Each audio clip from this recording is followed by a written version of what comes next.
Now you have, can you get rid of the menu down the side of that?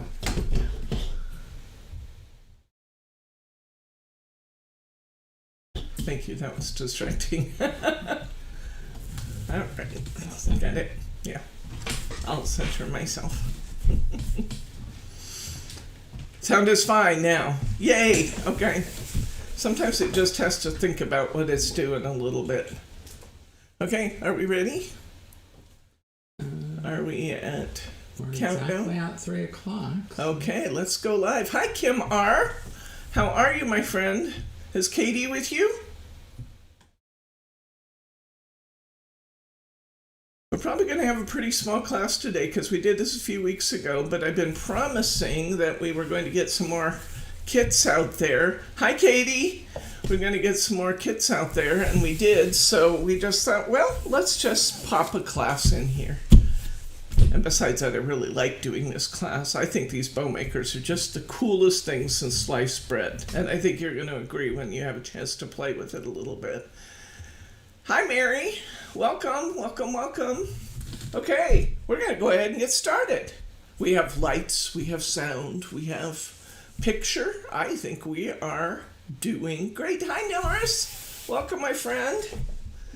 Okay, so let's get going. You should have in your kit all kinds of nifty things. And you should have a bow maker.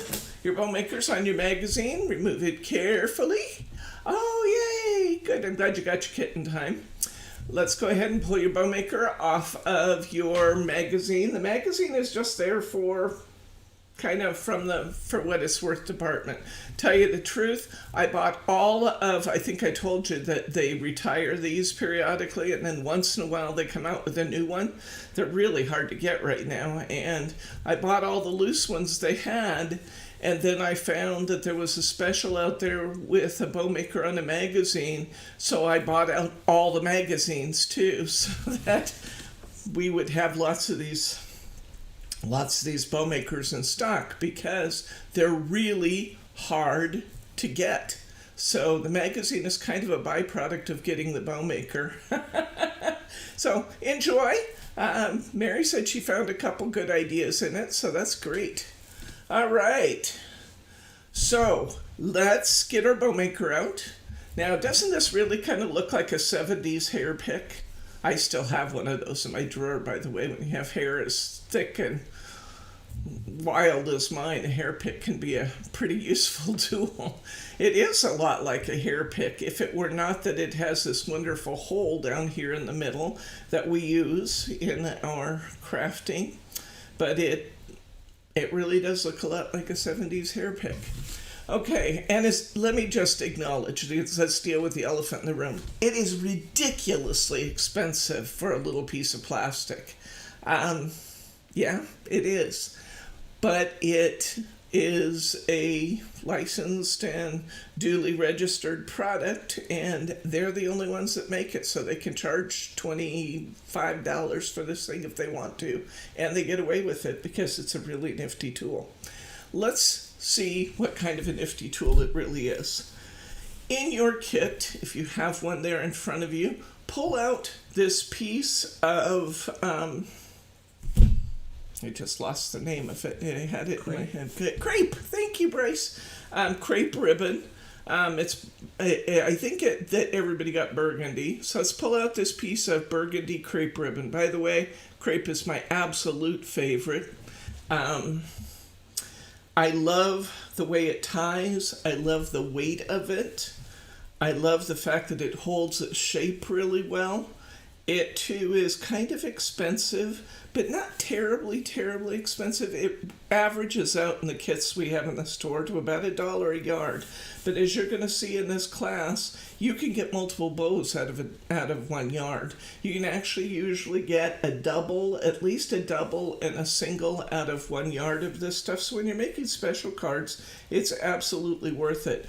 The other thing I love about this is that if you're mailing your cards, this is a great ribbon to use on it because once we tie it, it stays flat.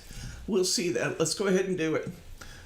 We're going to start. I'm going to assume everybody has not done this before. I know some of you are refreshing your skills, and that's okay. Don't get too bored because I'm going to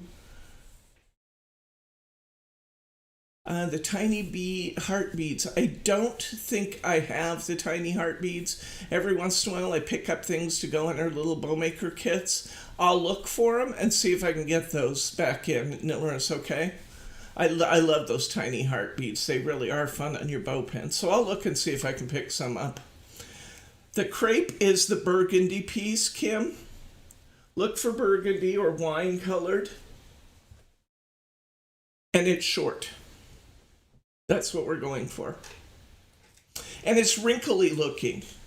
That's the other thing that's nice about this, is that it's wrinkly looking. So if it wrinkles, oh, you got a different color piece of crepe, Mary? You should have gotten one of these short burgundy ones too. I think I also put in this color. So if it's this color you're looking at, then move on, or you might get a different color than this. This is the one that actually might be a different color. I think everybody should have gotten a burgundy, but I'm looking for a short piece of crepe. Okay? I'll get your short piece of crepe, and let's get going here. We're going to put the end of our ribbon with about this much tail through this first slot on our bow maker. See where it's going? It's going.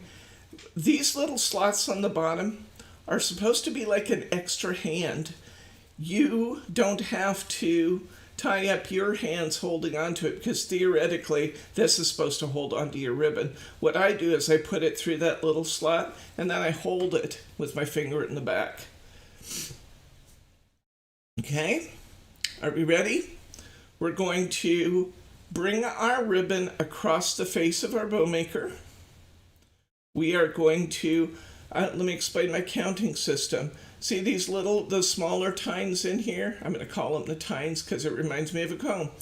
1, 2, 3, 4, 5.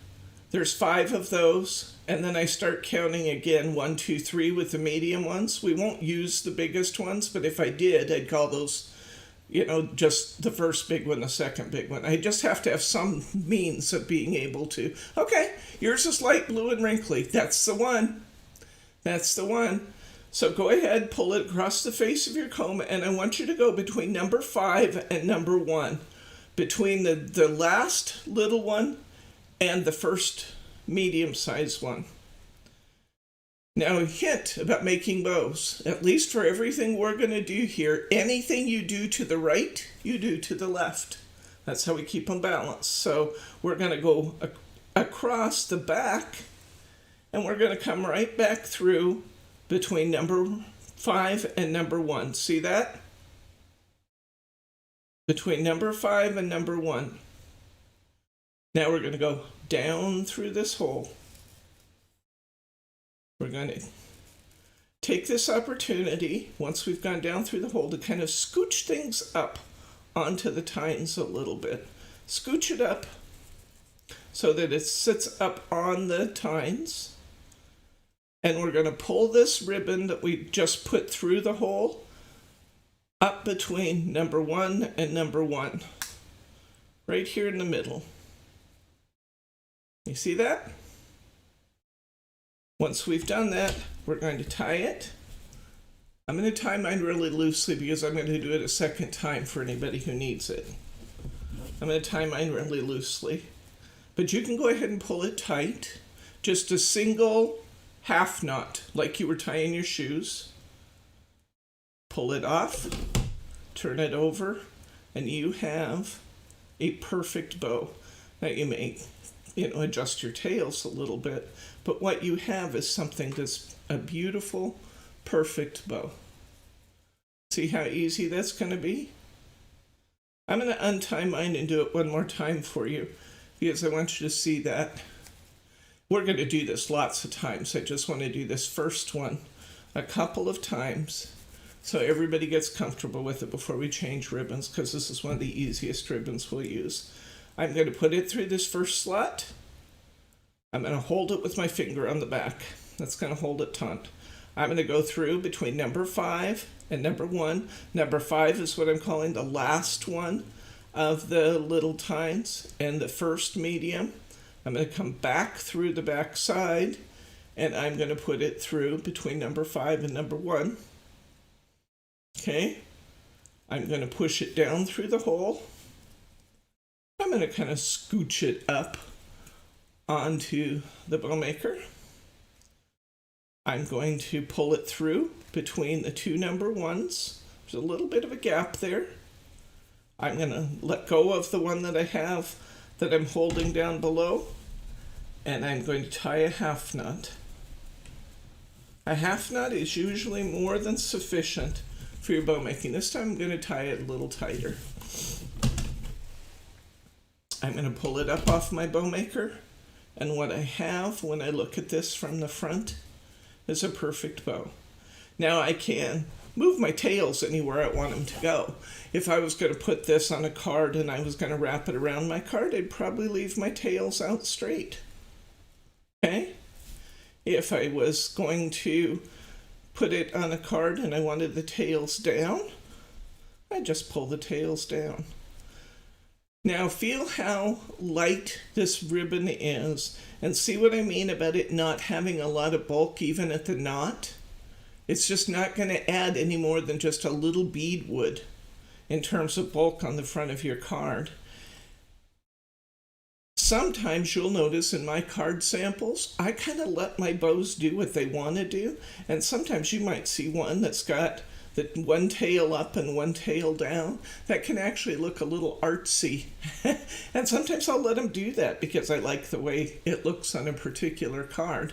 Most of us prefer to have the tails down. Okay, now let's clip the ends. When you want to clip the ends, you always want to cut your ribbon at an angle, and you probably know this already. Your ribbon is less likely to fray if you cut it at an angle. So normally, I'm going to cut it, but sometimes I want what we call a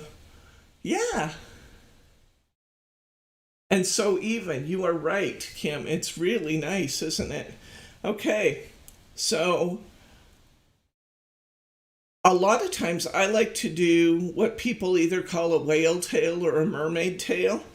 Fold your ribbon in half. I've talked to people and tried to describe what I'm talking about before, and the best way I've heard it described was make a taco.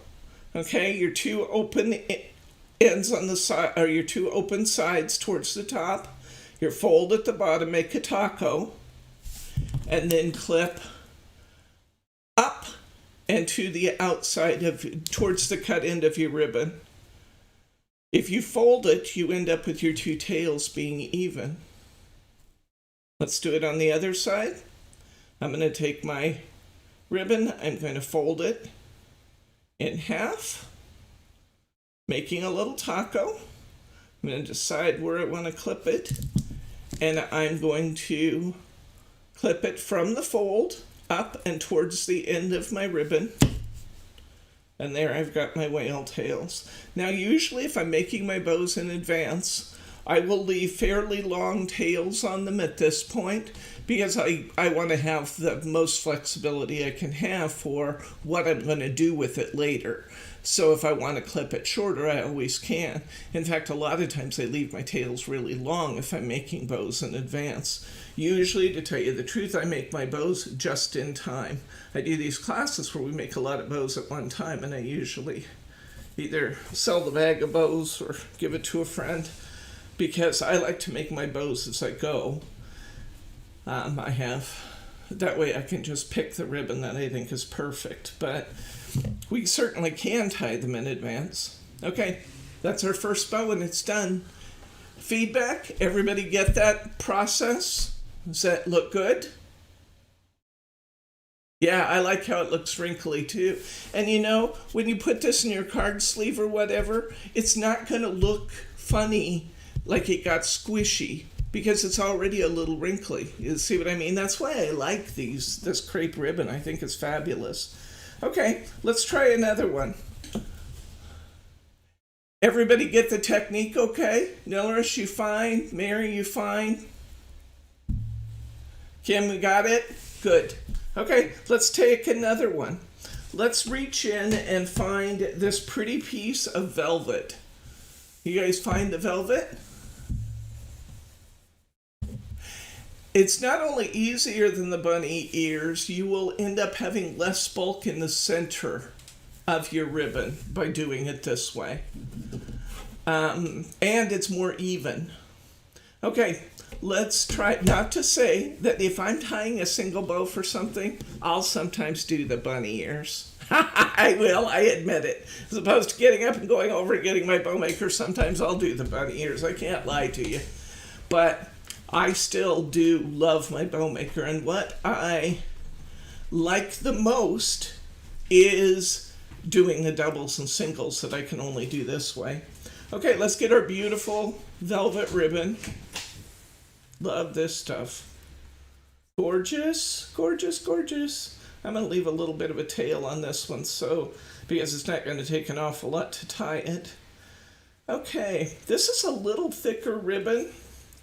So I'm going to go, let's try going to number 1, which would be between number 1 and number 2 on the medium-sized tines.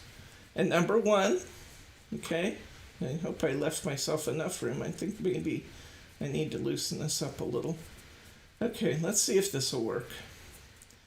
Go through. When I say whether it will work, it certainly will work tying the bow. My question is whether I have a long enough piece to get away with tying this at number 1 or whether we'll have to go back to number 5. I think we can do it. It's just going to have fairly short tails. Let's try it. If we don't like it, you know what we'll do? We'll take it out and we'll do it again, because you can do that. Okay, now this is a single-sided ribbon, isn't it? So when we pull it through from the other side, make sure that the side that's going to face the front is the fluffy side, okay? So when you're pulling it through, just make sure that the fluffy side is facing the outside.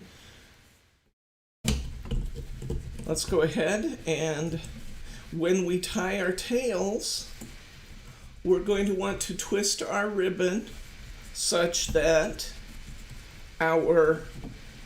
what's facing us is the back of the ribbon. So what I have here facing me now is the back of my velvet. Why? Because that's the back of my bow. And when I pull it off, I want my pretty sides to show. So that's how you work with a directional ribbon.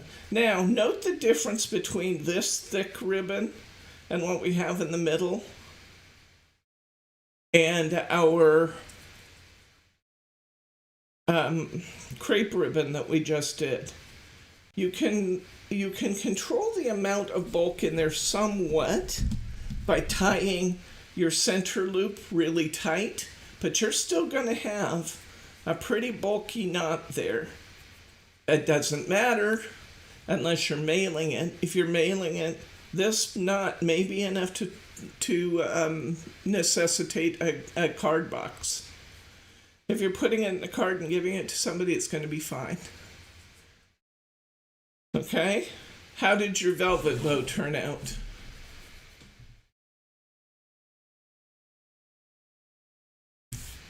We have about a 20-second lag between the time that I talk and the time you guys can answer, and then by the time you get your hands free and answer, it sometimes takes a minute. Let's cut it at an angle.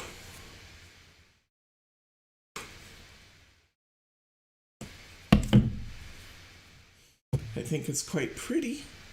Okay, messed up the knot. You know that's going to happen sometimes. Go ahead and retie it.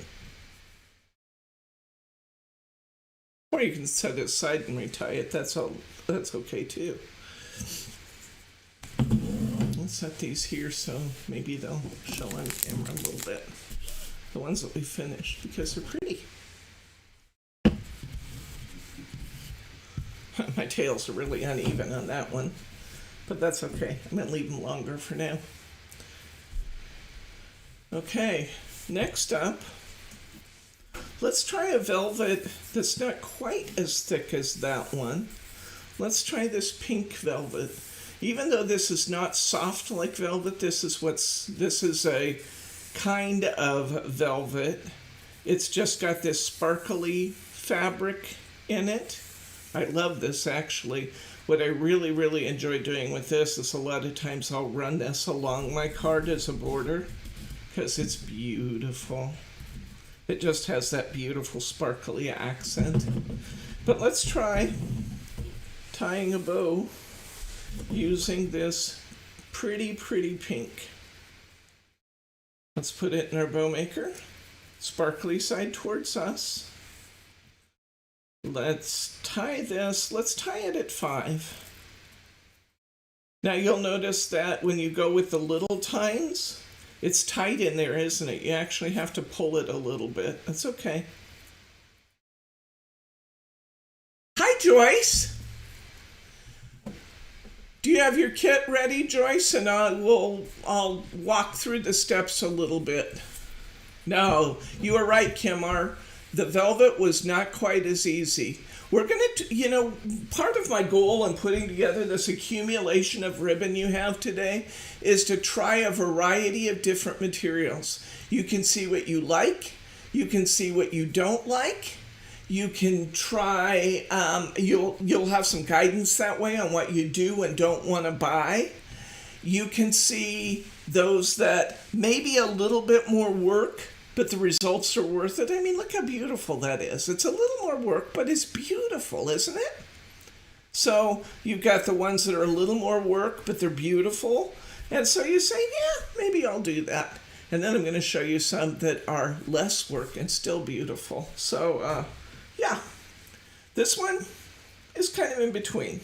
So, Joyce, grab your kit if you have one there. We're going to feed their tail through this first notch right here. That's just our holder place. And this ribbon shows you what that's all about. I still will hold it with my finger on the back, but that's the idea behind this, is that it's a place to hold your ribbon so you don't have to have 4 hands to make this work. And for those who are tying lots of different ribbons at one time, it tells you a little bit about the potential of the bow maker when you see the number of slots they put on the bottom. We're going to tend to use it for a little simpler bows because most of the time on our card, we wouldn't want one that's got 5 pieces of ribbon in it. We'd never, ever get it in an envelope. But they can be good for hair bows and some of those kinds of things. Okay, here we go. We're going to take this piece. We're going to go down between. We're calling this, Joyce, these 5, 1, 2, 3, 4, 5, the little tine here. That's what I call 1 through 5. And then I start over again and I call it 1, 2, 3. And these, for our purposes, we're really not going to use. I'm going to call it the first big one. If I went clear out that far, which we probably won't do because, again, we're talking about cards or bows for cards today, so we're not going to get into the great big ones. Okay, I'm going to go down between number 5 and number 1, the last little one and the first big one. I'm going to come back up. Whatever I do on one side, I'm going to do to the other. So when I say it's a 5, that means 1 full rotation around from 5 to 5. So it's a 5. We're going to go down through the hole. We're going to scooch everything up onto the tines because it makes it easier to tie.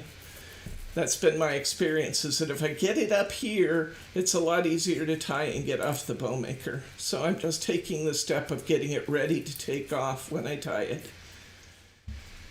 Because this is a directional ribbon, okay, it sparkles on one side and the other side is plain. I want to make sure that after I've gone down and I come back up between at number 0, between 0 and 1, that little gap there, I'm going to bring my ribbon right back up through there. That I want the sparkly side facing the outside. I'm going to pull this loose. I'm going to tie this in a little half knot.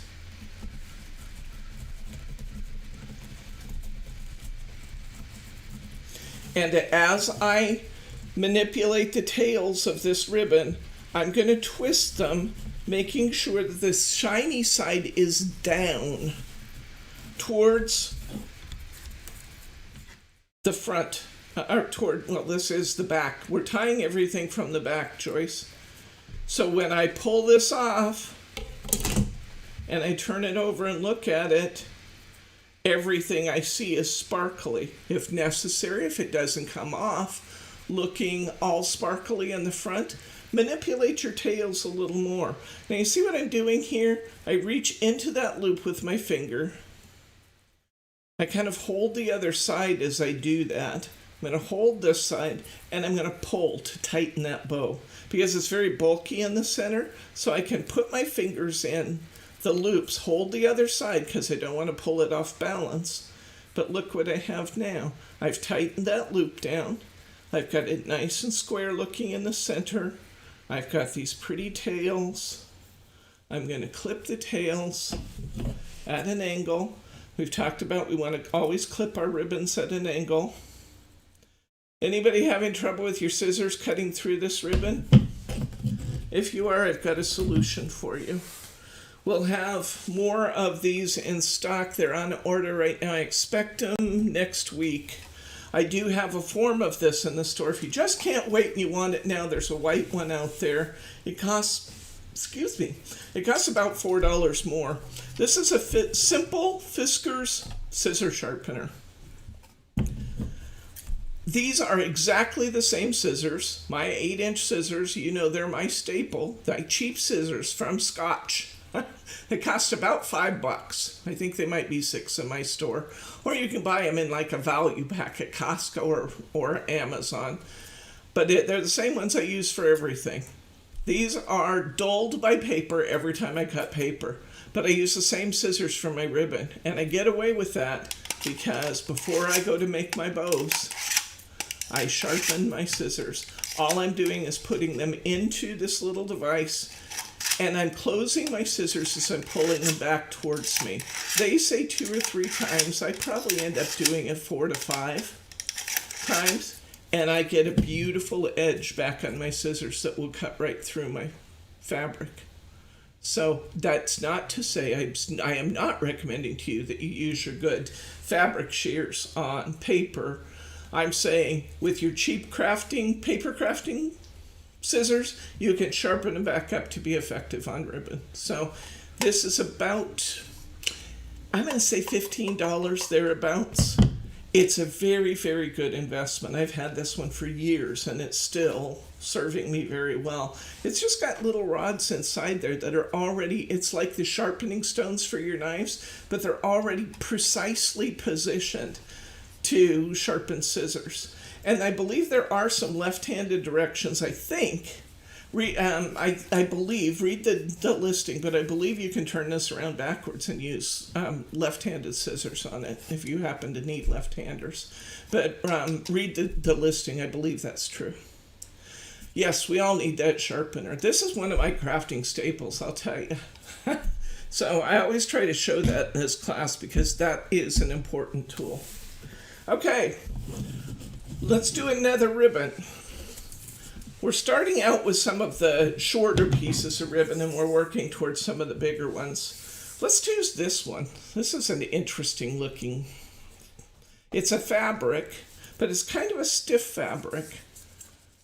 So let's try this one. I think this is about, I'm going to say this is 3/4 inch ribbon. Thereabouts anyway. Let's tie this at 1. It's a fairly wide ribbon. Yeah, that pink isn't that pink just precious? Oh my gosh. Yeah, when I look at that, I see baby announcements and stuff. That's beautiful, beautiful ribbon. But there's so many pretty Victorian kinds of settings that this pink would look good into. Okay, here we go. Let's tie it at 1. I want to go between number 1 and number 2. Okay, number 1 and number 2. What you do on one side, you do on the other. So I'm going through here, I'm crossing across the back, I'm keeping the ribbon facing me. Okay, I'm going down through the hole. I'm scooching everything up. I'm going to go to the front and twist this if necessary to make sure that what is on the front is my pattern side and not my back side. And nothing worse than showing your backside, I always say. Okay, so I have a just childish sense of humor, but it works for me. Okay, as we tie this, we're going to twist our ribbon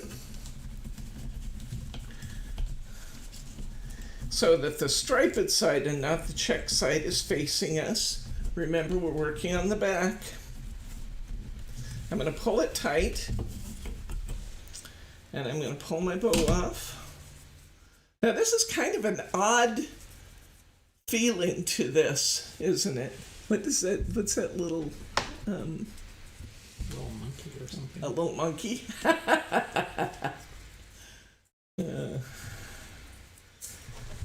Okay, and I'm going to want to tighten this one up from the front because this is really a bulky ribbon, isn't it? You can still get a good tie on these, but they aren't as easy, are they? We didn't appreciate how easy we had it with that first ribbon, did we? With crepe ribbon. I'm going to put my fingers through and I'm going to pull my bow tight. And then it's going to look a little better. See now? We got it, but it wasn't as easy, was it? Okay, now let's look at one that, can you find this one? This is another sparkly. This sparkly is going to be so much easier, you won't believe it. And let me just try something real quick here because I want to decide what kind of bow I want to tie. Wait, I'll explain to you what I'm doing here momentarily. Oh yeah, we got lots of that. Okay. All right, let's start with this one. Leave a nice tail. Hold it with your finger. Do you find this one okay, guys? This is beautiful. This is the new glitter ribbon that we have in the store. I love this stuff. What we have in the store is actually a little wider version of the same thing. I think it's a 5/8. We're using a 3/8 for our purpose right now, but it's beautiful. Beautiful, beautiful ribbon. Let's go ahead, and I want you to go, let's go to number 1. Let's go to number 1 and back through number 1, between 1 and 2. Let's go back to number 1 again, and back to number 1. Let's go down through the hole. Really, down through there. Scooch it up, which becomes very easy with this ribbon. Now, this is double-sided, isn't it? So you don't have to keep track of which side's which. You can just bring it back up and tie off.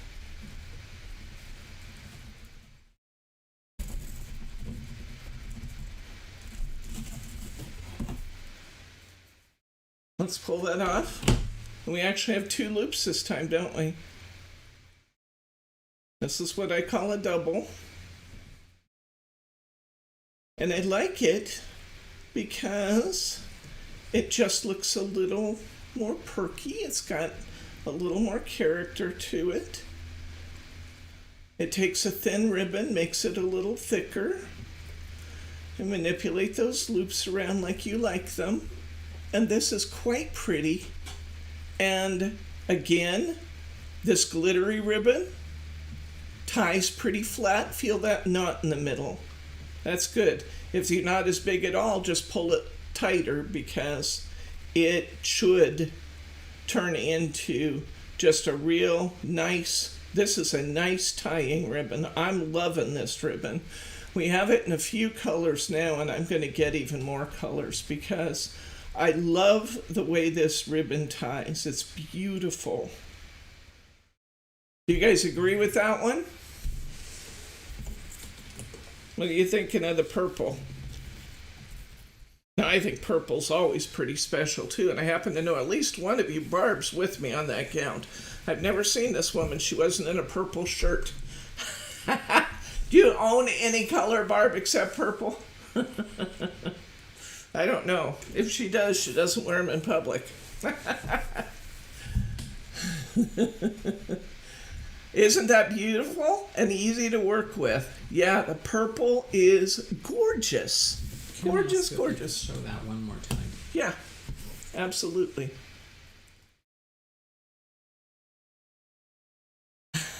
Alice is a lover of purple too. Oh, and you love red also, Barb. Okay. Isn't that just gorgeous? I love the way that looks with the double loops. And you can tie this down. You know, I could take these long loops and I could put this right across the face of my card, anchor it behind if I wanted to, and it'd still look beautiful. I can clip my tails and whale tails, or just at an angle. You can tie these smaller.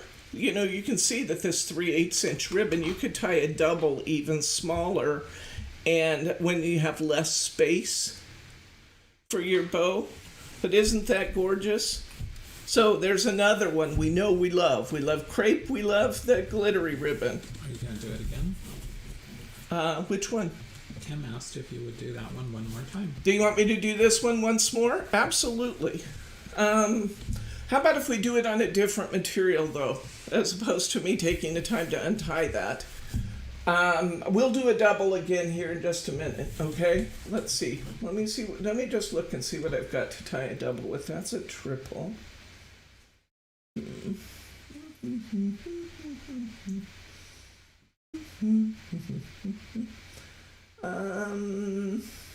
Yes. We have this, we have another, well, that's not a good one. Let's use this one. You see, do you guys see a lavender that's got a little bit of a glittery line down the middle of it? Let's use that one. And let's tie this again. I'm going to give it a good tail. Let's do it exactly the same way we did that one, and then we'll compare the two ribbons. This is a half organza and half satin. This one's from Ombre. It was actually some ribbon that I got on clearance, and I had these in my warehouse sale. I don't have them anymore, I don't believe. But you watch for this. You can pick this up from Ombre. And Ombre ribbon tends to be inexpensive. Some of it I love, some of it I don't love. Look, after you're done here, you should be able to kind of feel the texture of the ribbon and have an idea of how it's going to tie, which is part of my objective for you, not only to teach you how to tie the bows, but teach you how to shop for your ribbon. So get yourself a nice tail on there. Let's go to number 1. If I go one side with one, I have to do 2 sides, so I'm going to the left. Now let's go to 1 again. I'm going to go down through the hole. I'm going to scooch this up. I'm going to tie both sides. I'm going to call this a semi-directional ribbon. You know, there is a slight difference between the front and the back, but nobody but you would ever notice it. So you probably would be fine not worrying about which side's up on this one. But I am putting the back to the back.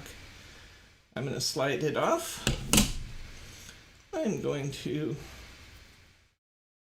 put my fingers through both sides here because I don't want one side or the other to get away from me. And I'm just going to kind of work that knot in the middle a little bit. And now I think I'm going to... It actually loosened it a little bit rather than tightening it like I thought it would. So I'm going to do each side individually. And you go to tighten it, hold one side firmly with your hand.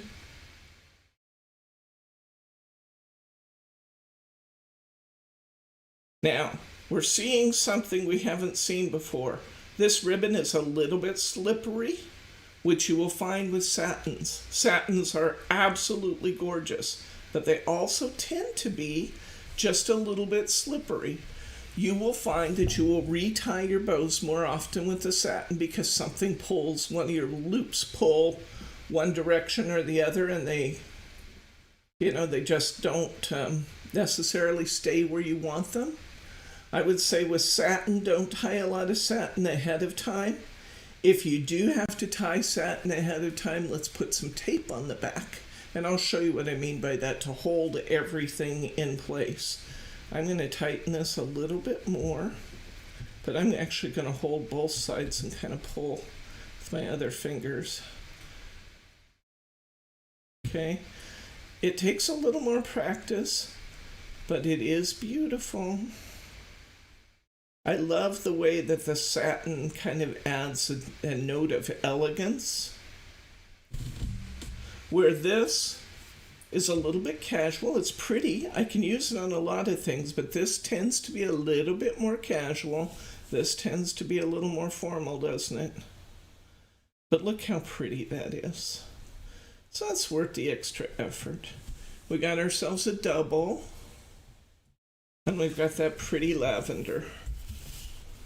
Okay, let's try, before we go further, I want to set my bow maker aside for just a second, and I want you to go to your card kit that's in your packet. I want you to get your little pin kit out, and we're going to make our bow pins now so they have time to dry before we use them.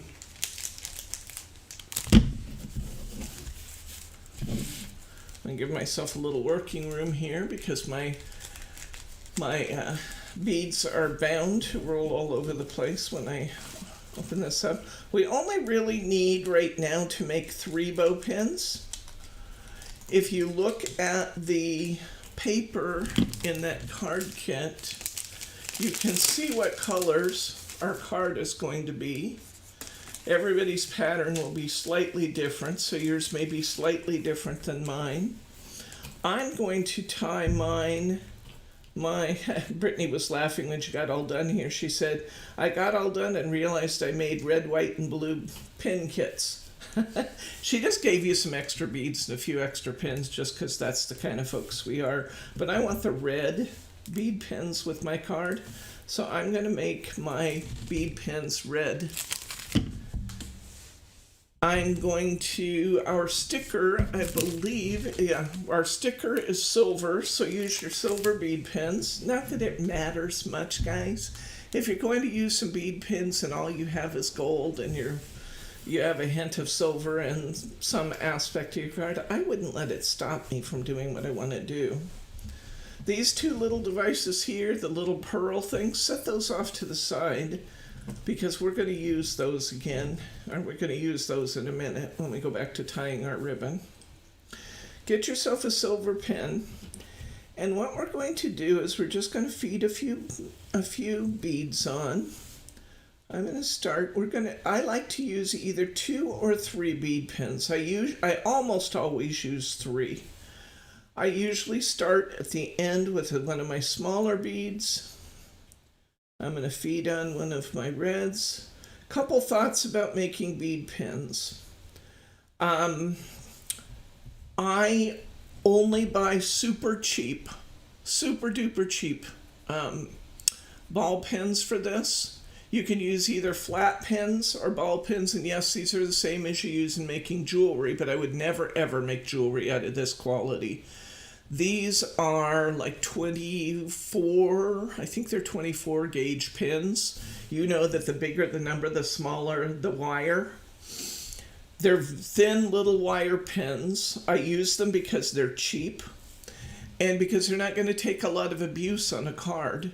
I would never use these for earrings. They wouldn't last a day. You'd be losing your beads all over the place. They'd be ridiculous. But I only buy super cheap ones. Occasionally, if you get the ones from us, because I buy super cheap ones, you'll have a bad one in there. You're paying very little for these. I think our 100 packs of bead pins are, I believe they're less than $3. If you get a bad one, toss it out and move on, because we're only buying super cheap ones. As you know, if you're a bead maker, they cost a lot more if you're buying the good ones.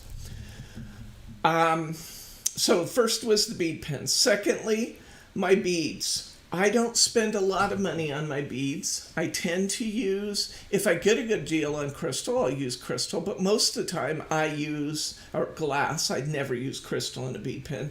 I will either use glass, which give you the most sparkle, or I use plastic ones. And the plastic or acrylic beads are absolutely fine for our purposes. I try to never buy anything bigger than, you have one number 8 in there. I would never use anything bigger than an 8 on a bead pen unless it was a humongous card, because you don't want your bead pens taking over. You want your bead pens to accent. So the 8, I may use that in mine this time just to illustrate it, but I usually stay to 6, which are the other, if you look at your other red ones, I usually stay to 6 or smaller. So I put on one of my little clear ones, I put on one of my reds, I'm going to grab one of my a little bit larger clears, and I'm going to just put on a red again, a small red, and a small clear. This is about the most I ever want on a bead pen, is maybe 5 beads. Because that's pretty long when you consider that we're putting it on a card. So I usually never use more than about 5. For glue, you can use whatever glue you have, but ideally my favorite glue for this is either Glossy Accents, if you have that, or Crystal Lacquer. This one happens to be from Quilled Creations. It's a crystal coat glaze. I get these little tiny bottles and put in my bead kit for my pins. One bottle lasts forever. We do sell these in the store. They're like 4 of these tubes for a pretty reasonable amount of money. I think it's about $5 for 4 of these tubes, and they will last you forever. Now, what I like to do when I glue this, just use whatever glue you have sitting around for your crafts for right now. It's fine. It doesn't have to be super durable. Now, a lot of times, though, I do make my bead pens ahead, and what I like about the crystal lacquer is that once it dries, it's holding there. It's not going anywhere. And I like the security that it holds everything in place. But for our purposes today, use whatever you have available. We'll just be careful when we put them on. I'm going to put I'm sliding up. I hope you can see this on camera. I'll get in a little closer. Am I getting too fuzzy, hon? Huh? No. No? Okay. I think I can see. All right. I'm going to put just a dab, just a little droplet of glue on my pin. I haven't used this. Oh, there we go. That's a little more than I wanted, but it's okay. There we go. All right. I'm going to put a little droplet of that glue right on my pin, and then I'm going to slide my bead over it. That's going to get that glue inside the hole, and it's going to glue this bead to this one. It's going to hold that nice and securely. And then I'm going to set that aside. I think that I'm going to use this one, this 8 millimeter bead that I talked about, just for the sake of illustration. I'm going to make 1 berry on that bead pen. You can use as many or as few or as many as you want to. I'm just going to make 1 berry on this bead pen just for the heck of it.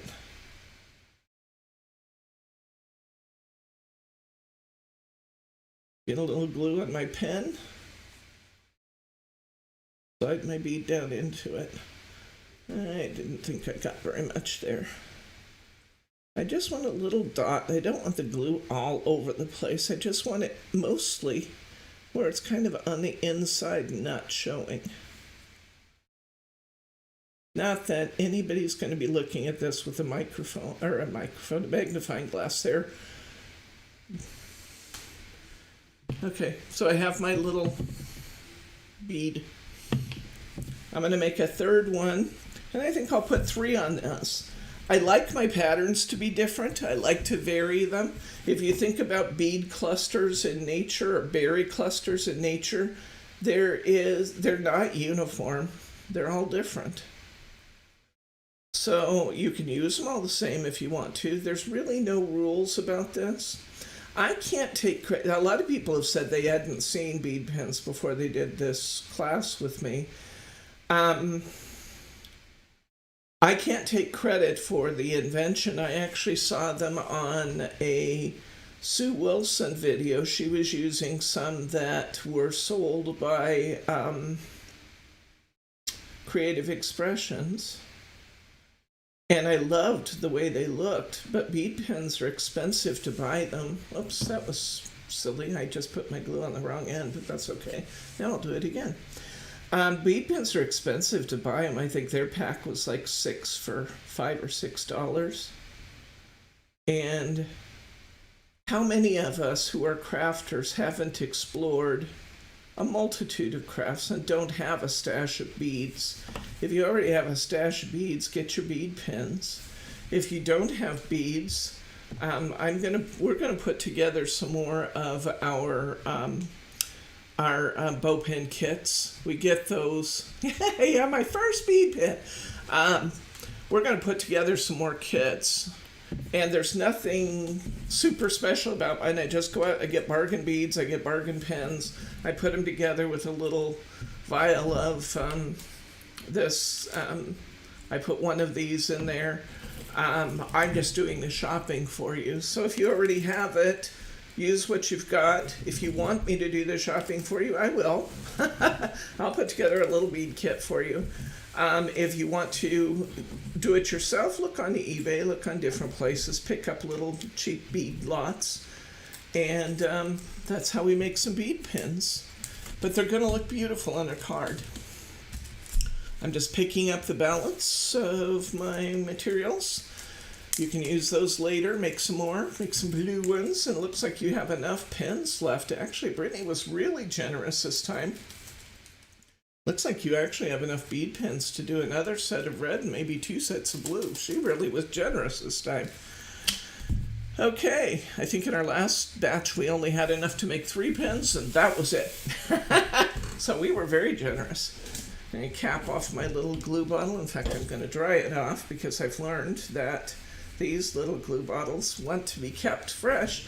If you do end up getting these, wipe this vial, wipe this stem off before you put your cap back on, or you may find yourself having to cut the whole end off it to use it next time, because this is tough glue.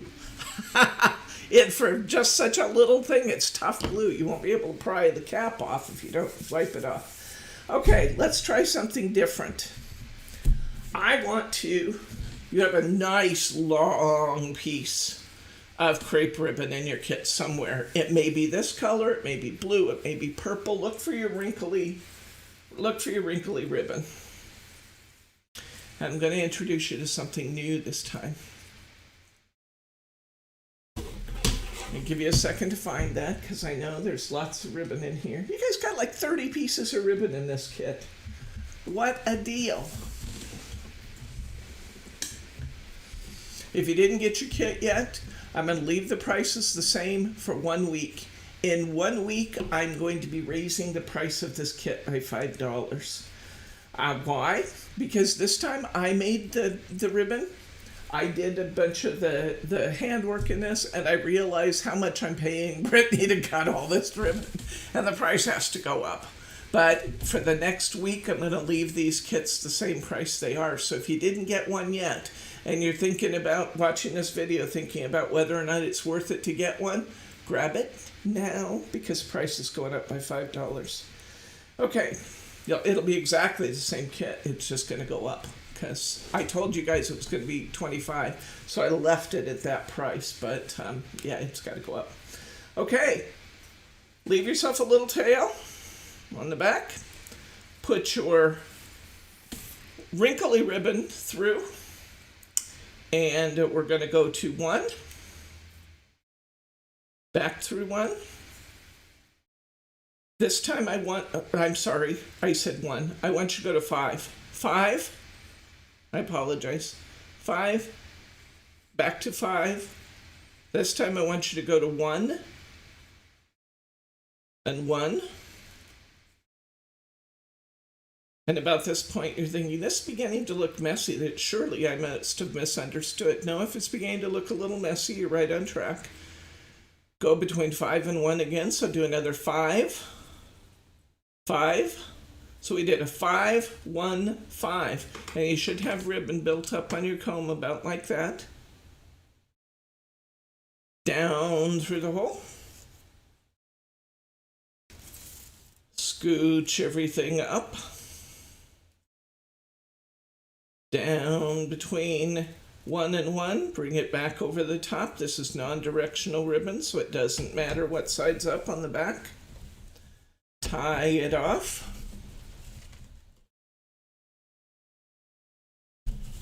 Pull it. Slide that ribbon right off the end of your comb. And let's rearrange it. Reach inside there and pull out that smaller loop. You've got a big loop, you've got a small loop on either side, you've got a big loop in the middle. If you do, you're doing it right. Go to the other side, pull those small ones out, spread those out a little bit. Get that other loop, pull it out a little bit. And look what we just made, people.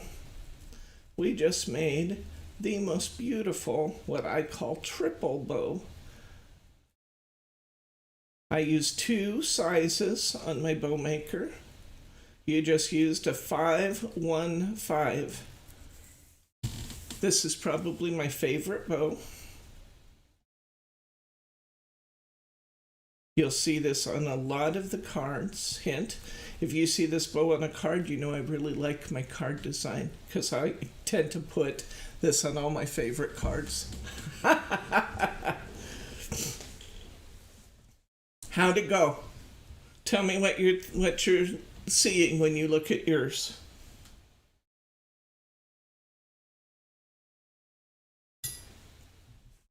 Grab a swig of pop here so I can keep talking.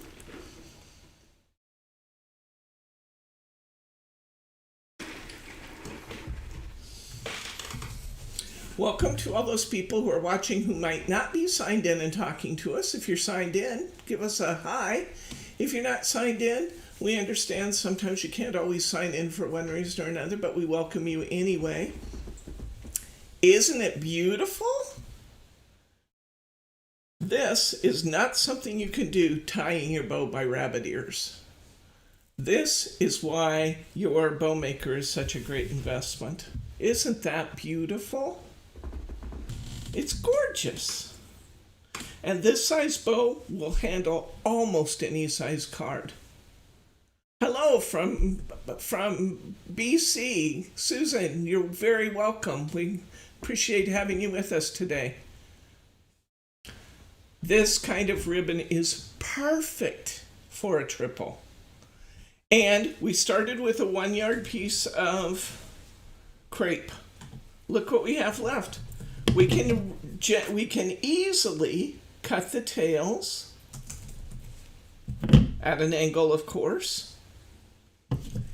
And we can set that aside. Let's take our leftovers and let's tie another bow. Now sometimes, hey Katie, she's such a crafter, I'm telling you, that kid, she's after my own heart. Katie, you may or may not know, guys, is 10, and she is an avid crafter with us, so I'm always proud that Katie is fearless. She'll go after anything. Is crepe ribbon ever sold by the roll or just by the yard? Yes, I can sell it by the roll, but it's about $25 a roll, Alice. If you're interested in a particular color, if you're doing a wedding, if you're doing a particular ribbon design, maybe you're doing one design on all your Christmas cards. if you're doing graduation, announcements, if you're doing a bar mitzvah, you're doing something where you want a lot of the same ribbon, it can be a pretty good investment. But it's going to run round about $25 for the roll.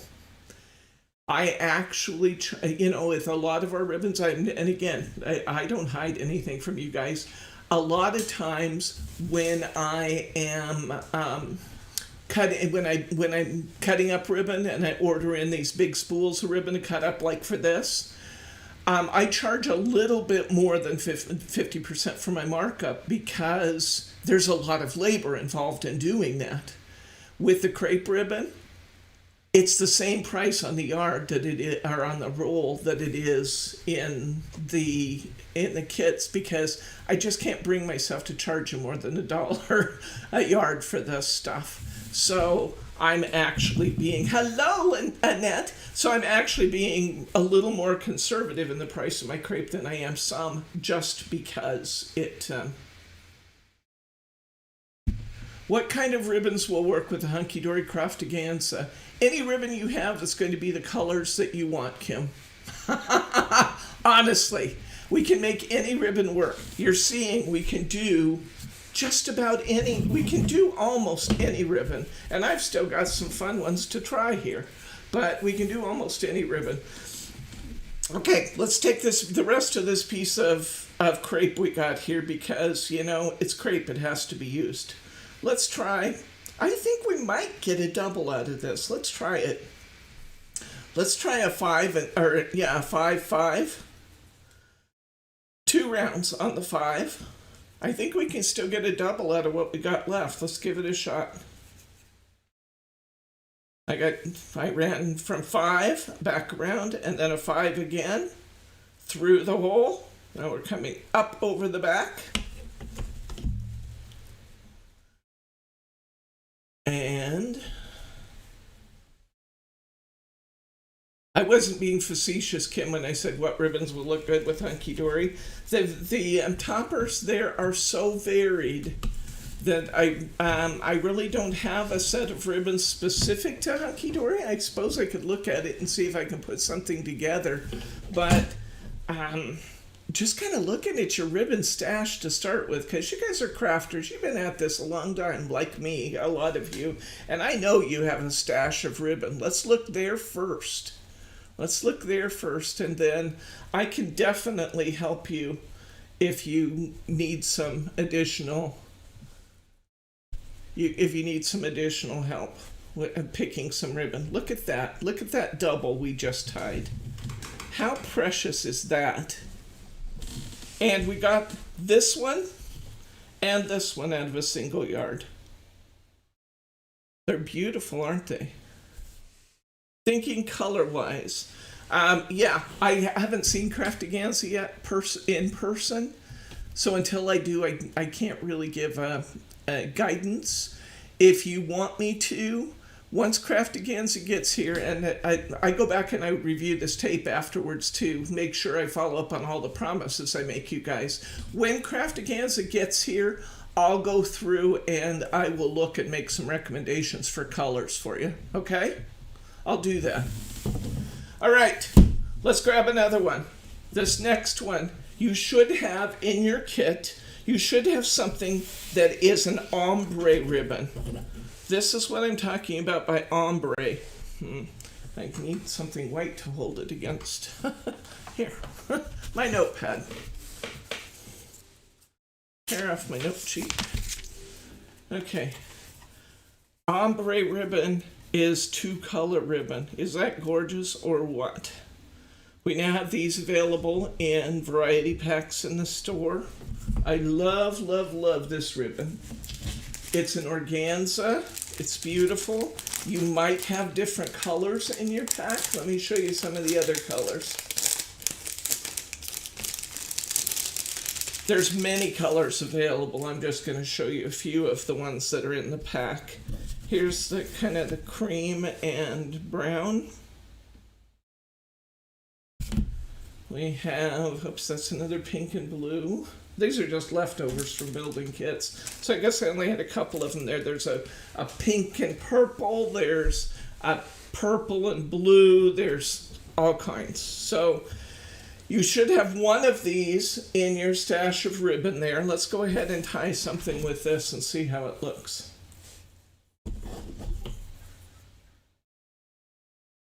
Okay, I'm looking at the length of this ribbon and I believe we can get a double out of this too. Let's give it a shot. If we wind it up and it's too short, we'll back up and we'll do it again.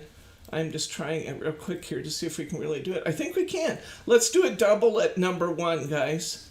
A little shorter tail maybe than we're used to using, just because we're going to really push it to get this one at a number 1. But let's give it a shot. Okay, number 1, come back through number 1. Go through number 1 again, and back through number 1. Down through the hole in the bow maker. And scooch it up onto the tines. Let's tie it off.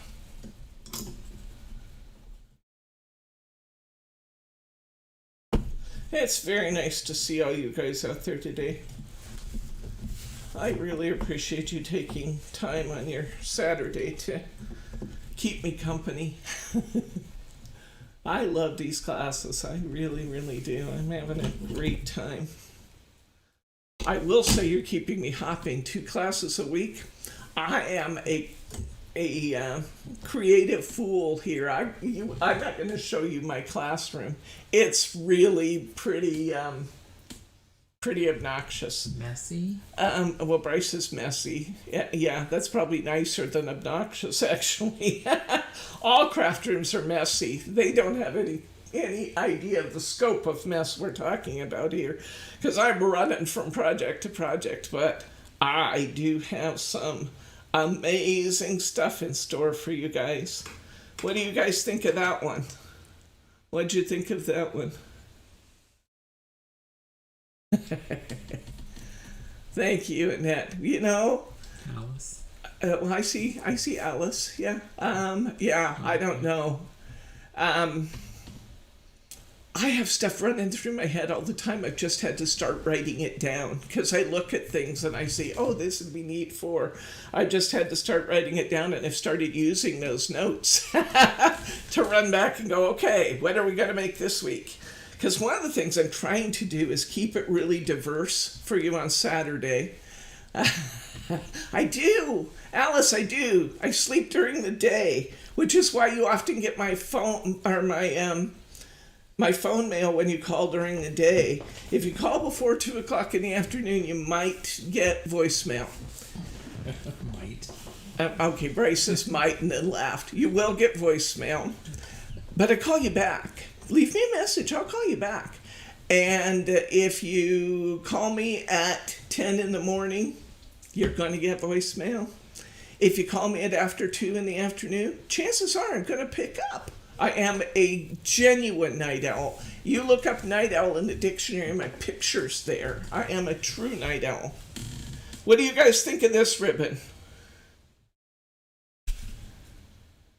It's your birthday! Happy birthday, Nilris. I would sing to you, but my gift is not to sing.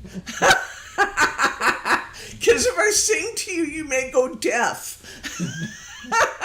People who know me say, don't sing. My daughter, if I'm singing along to the radio, she'll say, who is that singing, Mom? And I'll try and guess the artist. And then she'll say, let's listen to them. So I'm not going to sing to you, but happy birthday. It is so sweet of you to spend time with us on your birthday. We love that you would do that. Thank you. Okay, you love this bow? Look how pretty that is. And there are times, guys, imagine this bow right here with that pink and that blue on a hydrangea card. Oh my gosh, that would be beautiful. It would. It would be gorgeous. I used the one that was that was purple and blue in one ombre ribbon with my violet cards. Oh my gosh. beautiful, beautiful, beautiful. So these dual tones, don't let the dual tones scare you. If you've got both colors in your card, your bow is going to be spectacular. These are available in, I think they're like 6 or 7, no, maybe 7 or 8 to a package, and it's just a variety pack. So, yay. So there we go. That's a beautiful one. I want to show you a couple of the other ribbons we have, because we have some really fun ones.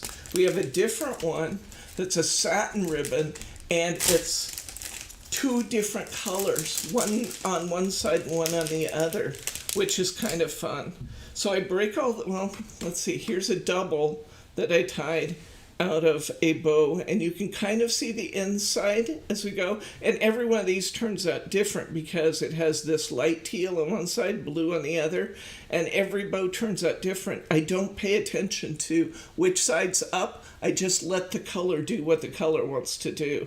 So here's one. Here's a brown one that only the center is kind of cocoa colored, and only the center is that kind of mocha color. But every one ties a little differently because it's 2 different colors on the spool. That's just fun to play with because you never know how it's going to turn out. Here's another of the colors. I didn't put one of these in your kit this time, I don't think. We got so ribbon happy when we were cutting the ribbon that I didn't go through and put some of these in your kit today, but it's olive on one side and yellow on the other. I just wanted to show them to you because they're kind of fun and different. Hello, Lisa. Okay. Yes, Lisa, you can come and claim the bows from this class when we're done. Here's one more different variation. This ribbon here, which is also available in the store, is a different form of an ombre. As you go through the roll, as you work your way through the roll, the color changes. So where some are different on the front and back, this is an organza style ribbon that changes on the roll. We have so many different kinds of ribbon that, and I will say to you, you can shop for your ribbon wherever you like, obviously. You can shop for any of your supplies anywhere you like. I love it when you buy them from me, but you don't have to.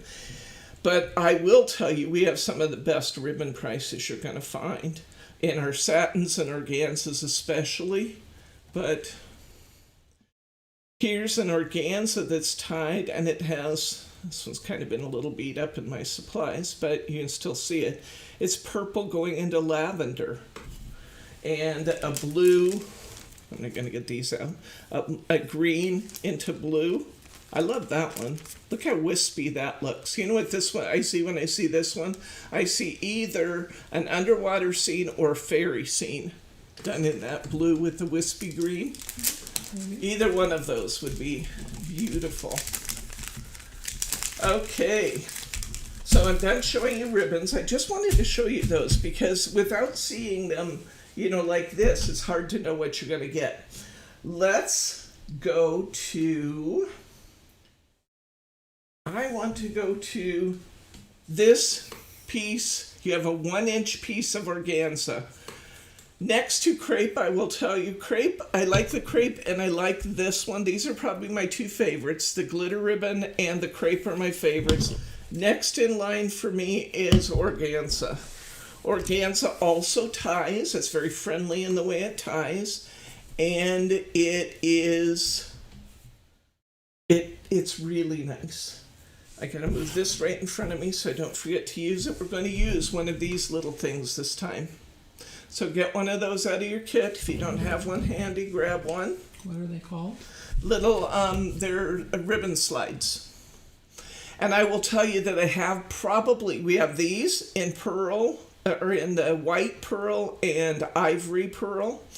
We have some acrylic silver ones. The acrylic silver ones, and these are very, very inexpensive, guys. These are about, I think they're 25 pieces for $2.99, maybe thereabouts. Anyways, I never should quote prices on here because I never remember. I'm not the one who's actually pulling the orders and seeing the prices every day, but they're very affordable no matter what the price is. But I also have some that have real rhinestones and stuff in them. So we have some that are like turtles with rhinestones on the shell. We have a ship's wheel. We have snowflakes. We have all kinds of beautiful ribbon slides. And right now I'm going to show you how cool ribbon slides are. Let's get this 1-inch ribbon out. Let's do let's see what I want to do. Let's try something different just because we have a nice long piece of ribbon and we have a wide ribbon. Let's try a 1-2. I'm not sure how this is going to come out. It's probably going to be really big. It might be bigger than we want, but let's just try it for the sake of argument, shall we? Let's try a 1. Going across 1, back across 1. Now these triple bows, when you do them, they look messy, messy, messy on your bow maker. But then you push it through. We're going to scooch everything up. It just looks like it's going to be a chaotic mess, but it's not.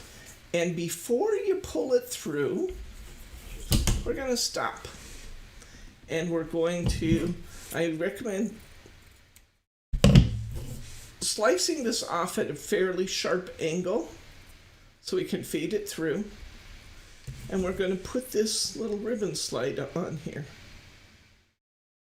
Before we pull it back through, I'm going to push it through the loop closest to me, over the little bar.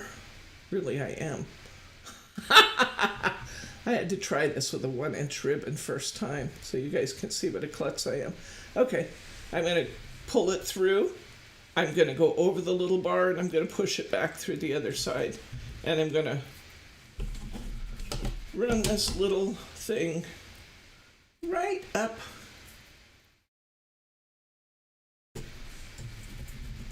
So all I'm doing, guys, is I'm putting that ribbon slide on before I pull my bow back through.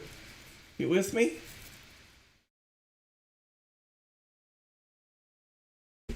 We're going to tie it off. Now you do not have to put these ribbon slides on a great big bow. We do not have to put them on a great big bow. They look equally good on small bows and big bows alike. Just slide it on before you tie it off. Come to the other side. You can kind of spread that out a little bit or just don't worry about it.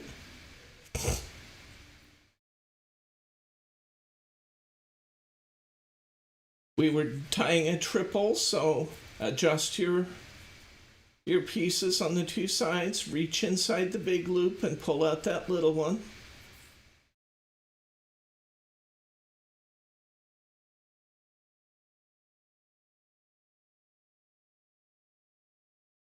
Don't worry. There we go. You can actually take your nails and kind of push that ribbon out a little bit back over the little spindle in the middle of that if it kind of gathers in the center. How beautiful is that? What do you guys think of that?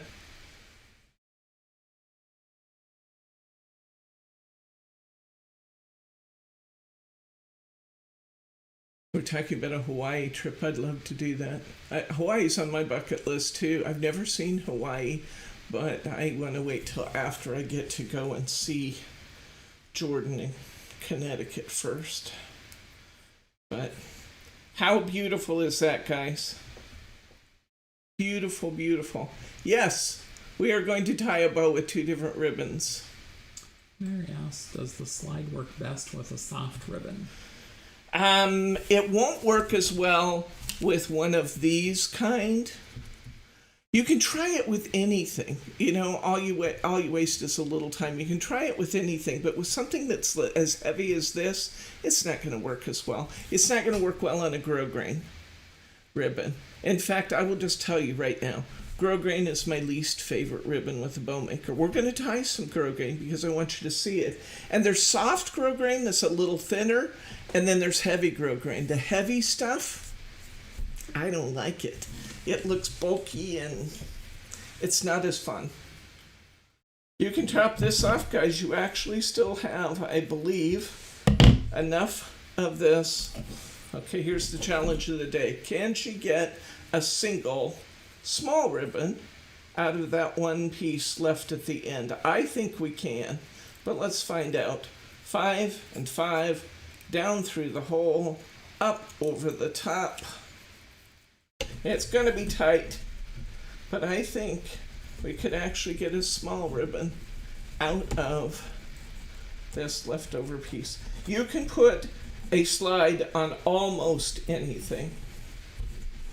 How am I doing for time, Brace? We're at an hour and 22 minutes. Are we really at an hour and 22 minutes? Okay, we're going to have to move on here, but I have a couple more things I want to demonstrate. One of them is tying two kinds of ribbon together.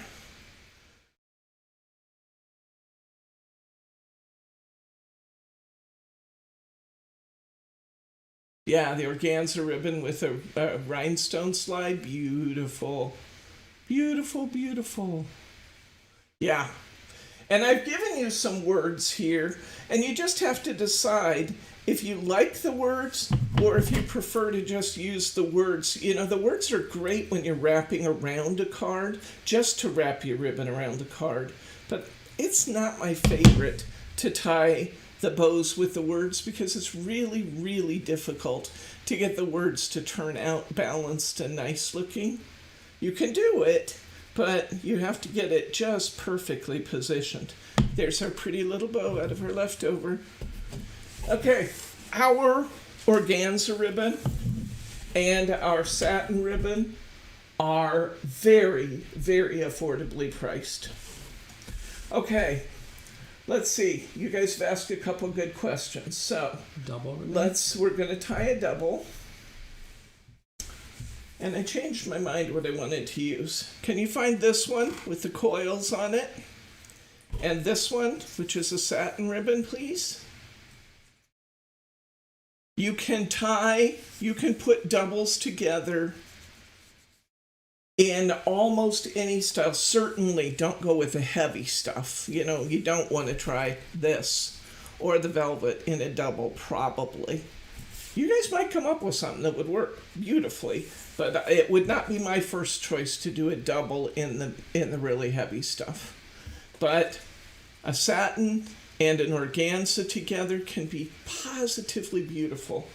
I usually have one that I do. In fact, I have one that I do in one of my bow making videos where I actually used a heavy organza with a heavy grosgrain with a light piece of very airy organza with it, and I actually liked the way that looked. It was a Christmas ribbon. If you want to see that, it's in one of our. It's actually in my first bow making video. Just go back through your channel there, and you'll see it. We do it just like we would do anything else. I usually put the smaller of the two ribbons on the top. Put it through my holder, hold it with my finger so everything stays where I want it, and I still position things so that it's facing me the way I want it to go. I'm going to tie this. Can I get a single? I think I can get a single out of this. This piece of satin I'm using is short, so bear with me in that. I think we're just going to tie a single, but you can tie any of the techniques. You can tie two organzas together and they're absolutely yummy. That's beautiful. Okay, stuff it down through the hole. Shimmy it around to get back to where we want. Now this one you're going to want to pay attention to how it's coming around the front, you know, before you stuff it back down to come back down to be tied. Reposition it as necessary so that you're keeping the smaller ribbon on the top. Tie it off.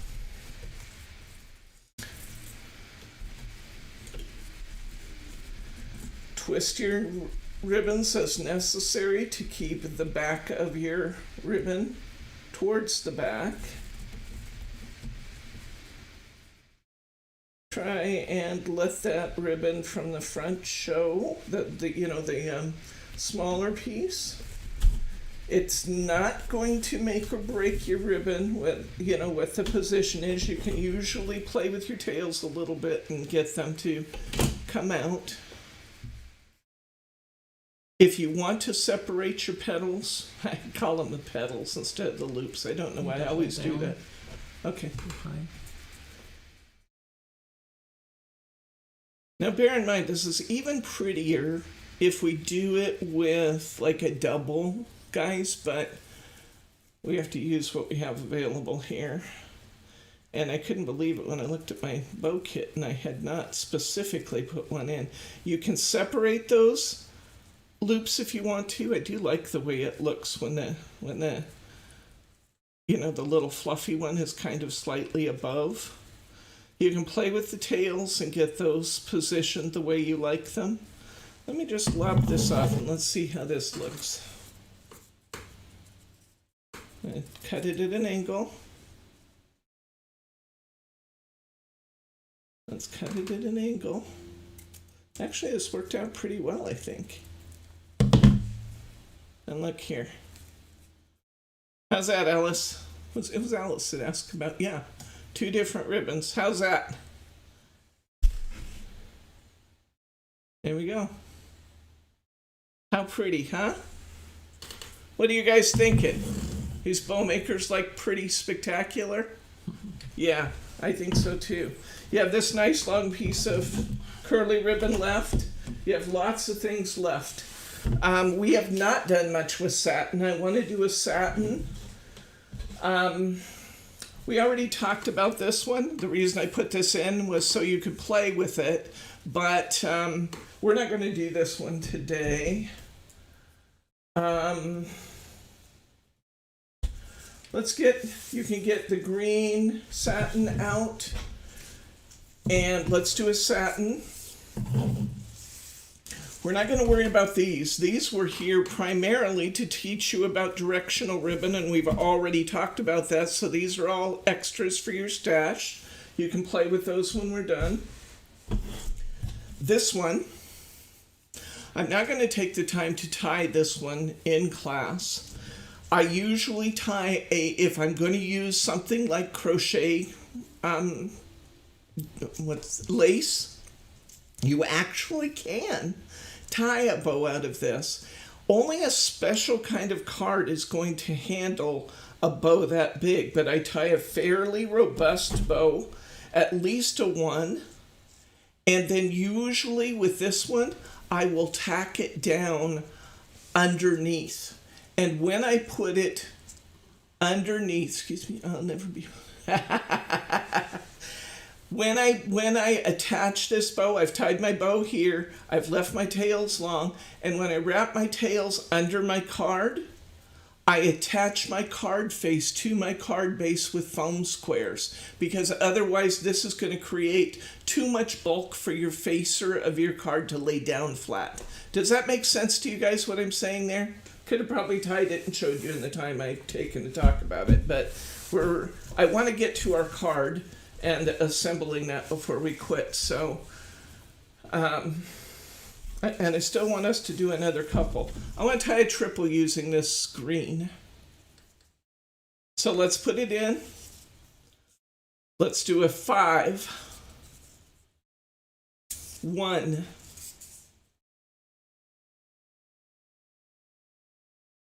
and 5. Now let me tell you, the satin is challenging because it's slippery. It's worth the effort because the satin is gorgeous, but it is a little bit more slippery. And I want to show you what I would do with that. So I've tied a triple, a 5, 1, 5. You guys still with me? I'm going a little fast. I don't mean to. I just want to get through our remaining ribbons and get onto your card before we end our class, because I want to show you how to apply those bow pins. Slide it off. Now tightening is part of the challenge. Hold it firmly in one hand, pull with the other hand, then grab the other side and pull. but it will slide away from you if you're not careful. But look what you get, guys. It's worth the effort.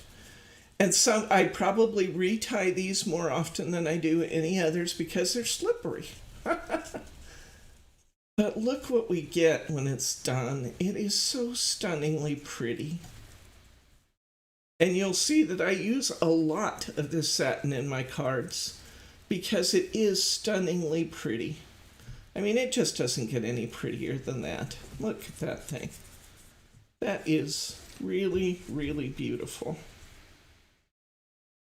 Just me. Really beautiful. Come down some, you can't see. Okay. Better? How beautiful is that? And I could still tighten the center a little more. You want to get that center nice and tight. But it is really, really, really a pretty bow. Now let me tell you what I do with this sometimes. I cheat. Because it is slippery, I will take my tape, which I managed to get to the table without. I need it anyway. Where's my tape? There's some tape. Sorry, I had to slide out of camera view and get my finger lift tape. I will take my tape and I will lay my bow down.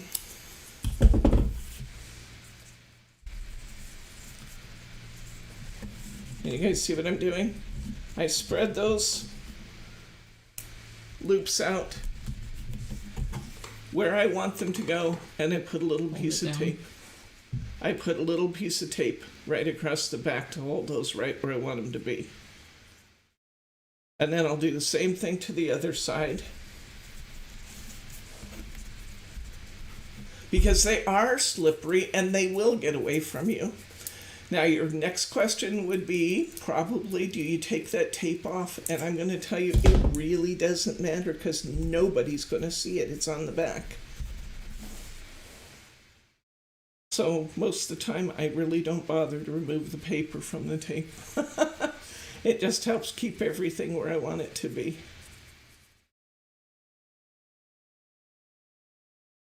But how pretty is that? And this ribbon is extremely affordable, as is the Organza. We sell them in 25 and 50 yard bolts, and they're very, very affordable. So you can have this kind of elegance for a very, very low price per bow. So gorgeous. I wanted to do that because I wanted to talk about slippery bows. Now, I want to talk about putting your bows on your cards. If you don't have it already, you should buy this. This is by Scrap Perfect, out of Seattle. It is called the best glue ever, and I think for ribbon, it's the best glue ever. It's not the best glue ever in my estimation for every purpose. I do not glue detail elements on my cards and stuff using this glue because first of all, it takes quite a long time to dry. But what is fabulous about it is that it is basically a liquid glue dot. You can put a little bit of this on the back of your bow, and I do say a little bit. You don't need an awful lot of it. Put a little bit on your bow, and then set your bow aside and let it dry completely. I know that sounds so weird. That's counterintuitive to set it aside and let it dry. But it will dry into a glue dot. Now you may be saying to yourself, but why wouldn't I just use a glue dot to start with? And the reason you don't use a glue dot to start with is that when you put this on in liquid form, it gets into the fibers of that fabric. That's why you don't want to overdo it, because you don't, like an organza bow, you certainly wouldn't want to saturate a pretty little organza bow like this is going to show from the front. If you do, just a little bit on the surface and let it dry.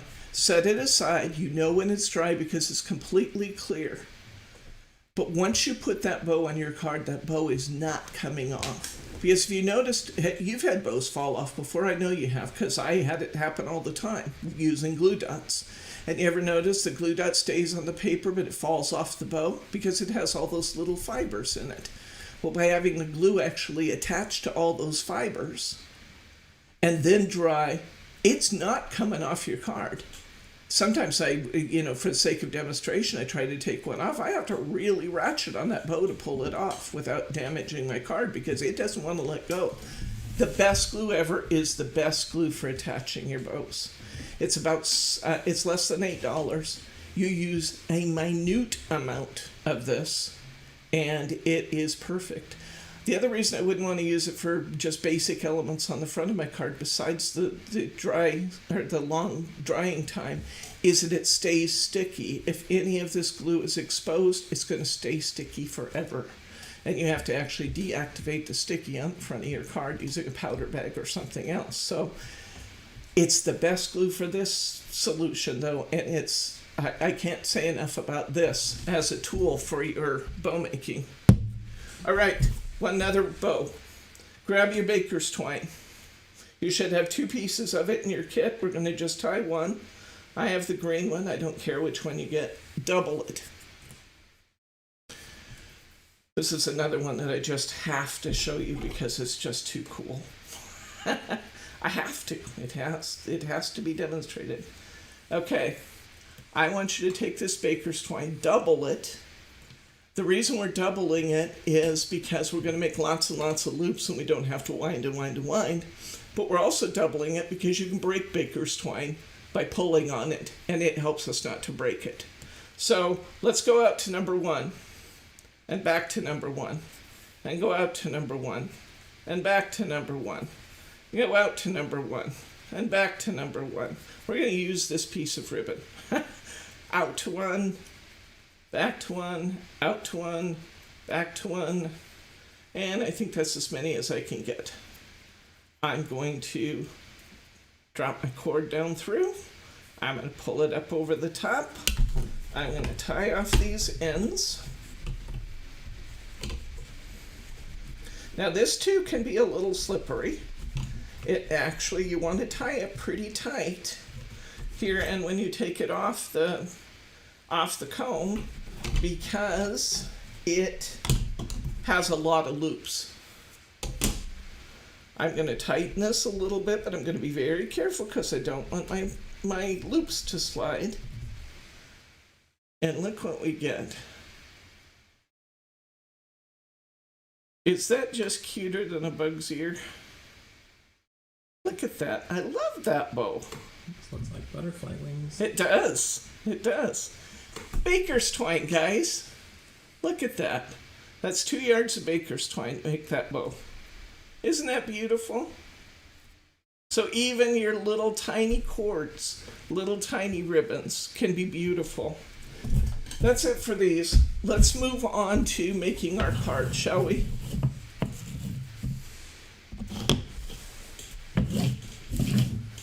Okay, let's get our card pack out.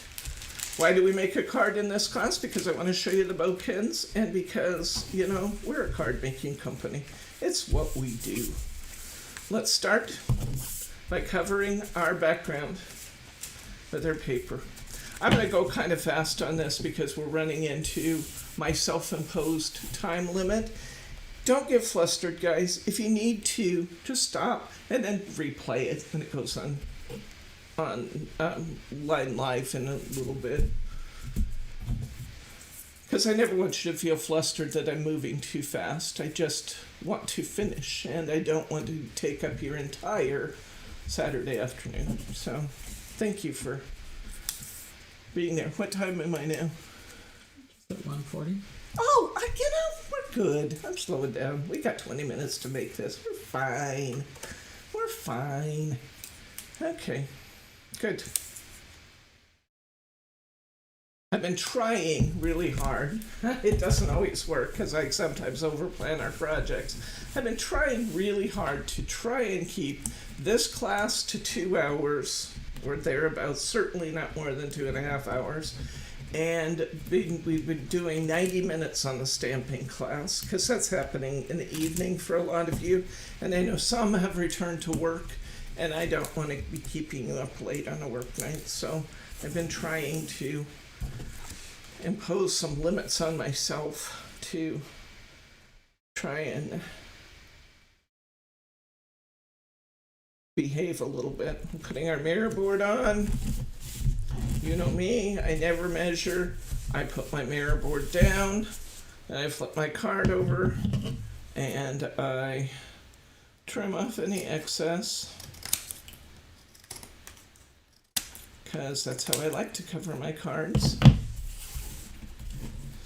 Let me let you guys catch up there. Is that a silver mirror board or what? This is Rainbow Mary. Isn't that beautiful? It's holographic. It's a silver with kind of a holographic finish on it. I love Rainbow Mary.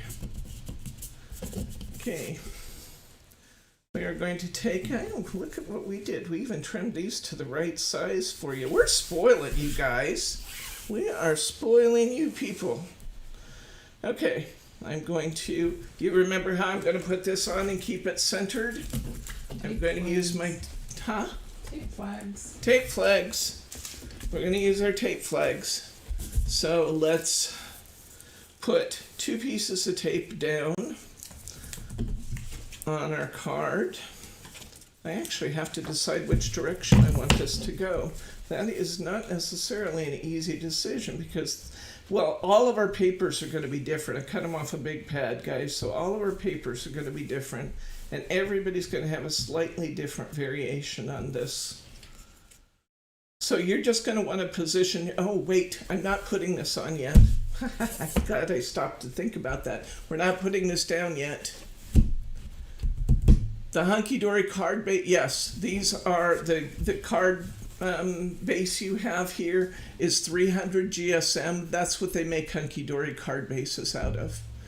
Which is really, they're not terribly expensive, and they make them out of that nice material. Look at your card weights before you buy your cardstock. If you like this weight, this is 300 GSM. Now, if you buy like value packs, you're not going to get 300 GSM in it. That's going to be about, a lot of times, I'm going to say 80-pound cardstock in just everyday value packs. Being candid, we can't always use the highest quality for every card if you're making a big batch of cards, but I like to use the best I can for a specific purpose. I want you to leave a little bit of a tail on this red ribbon.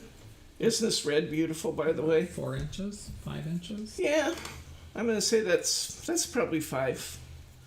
And we're going to tie a 5, 1, 5.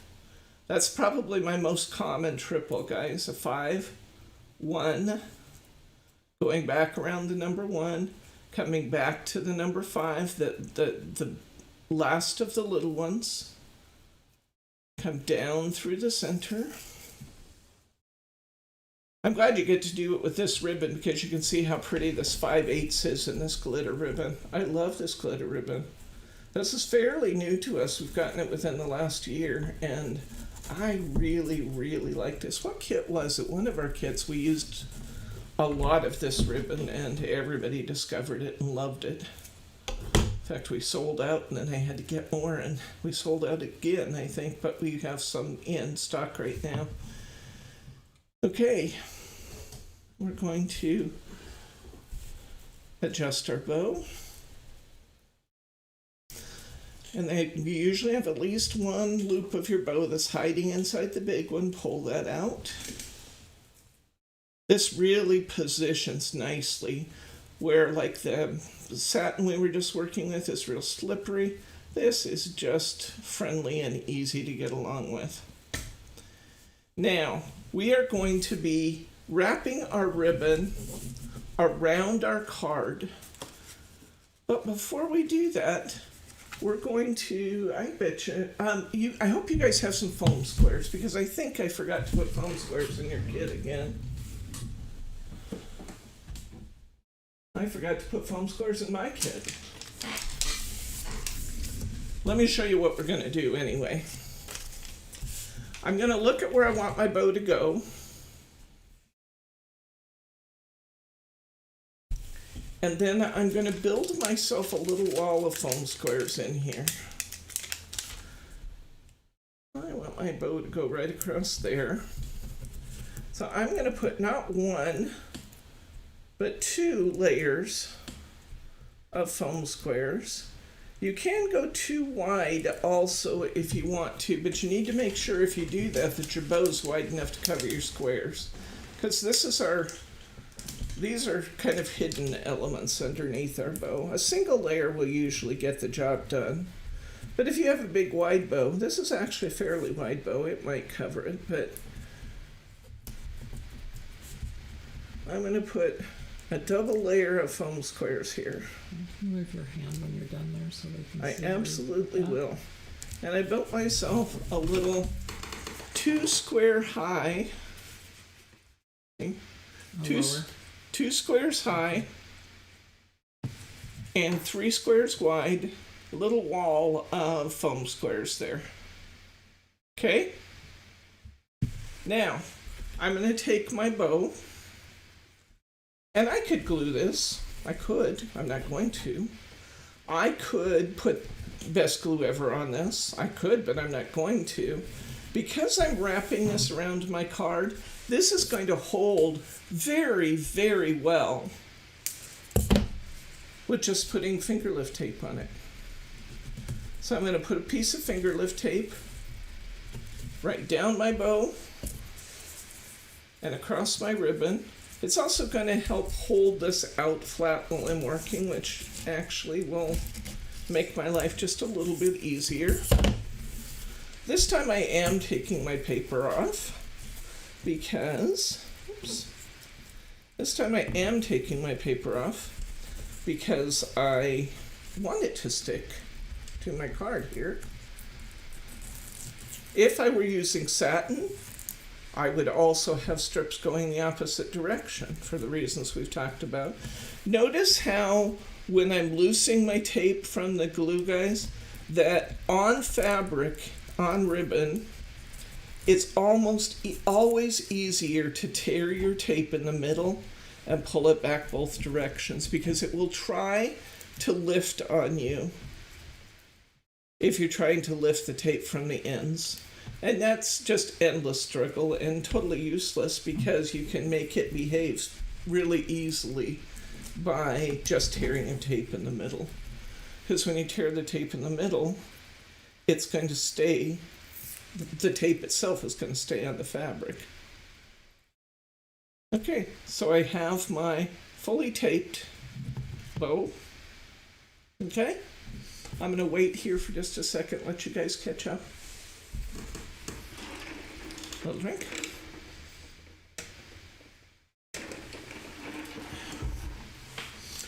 Okay, I'm going to lay my bow on top, right, the bow itself, right on top of my foam squares. I'm going to wrap my ribbon around the back. It doesn't need an awful lot. I mean, I probably have more ribbon back here than I absolutely have to have. But that's okay. I only need a little bit to hold that anchored really well. Now I have my little wall of foam squares buried under my bow. I'm going to find my bow pins, which I have since buried in this big pile of bows we just made. And hopefully they're dry, but they may not be because it takes a little while, as you guys well know, for that crystal lacquer to dry. And your bow pins may be a little bit delicate too because they're not made with a lacquer kind of material. So hold them by the beads and the end and kind of hold your bead in place while you put them in. I'm going to put my largest bow pin in first. And I don't know if it's really necessary to put a little bit of extra glue on my pin. I always do. I don't know that it's really necessary to do that, but I always do it just because it makes me feel like I'm really anchoring it down. And I'm going to push my pin right into that foam that we just placed there. And I'm going to leave the bead part hanging out. I can make these as tall or as short as I want to, whatever suits my fancy. And I'm going to put my little bow pins hanging out of my card. Right out from under my bow. Now, if I wanted to, I absolutely could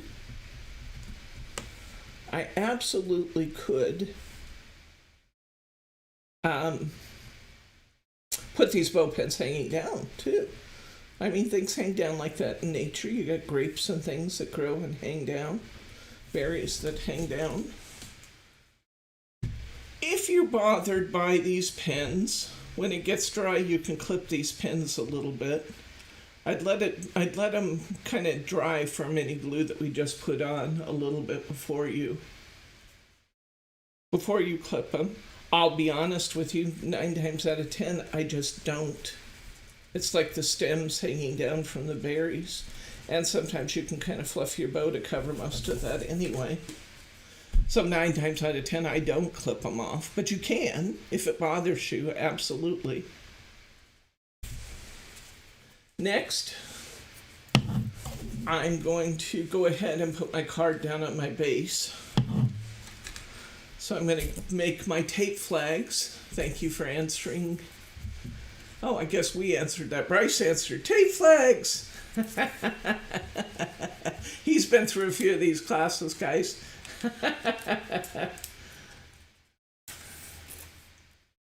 Okay, when we make a tape flag, we're putting 1 line of tape on each side of our card. We are loosing 1 inch or so of adhesive at the top, or the bottom, I suppose. I mean, if you find that you're turned around cattywampus and you make sure which side's got the fold on your card, you could do it upside down if you needed to. But I'm taking 1 inch or so of my paper off my adhesive. I'm going to make sure which side of my card has the fold. We've all done that, haven't we? How many of you have never made a card, got all done, and realized that it opened on the wrong side? Be honest now. Okay. I'm going to find my center. Sometimes mine end up being off just because I'm trying to do this on camera, and I see how I was able to loosen that and lift it again. That's the beauty of tape flags, because I only have a little bit of adhesive actually sticking to my project. I can loose it easily without tearing anything up, and then I can reposition. So I like my margins now.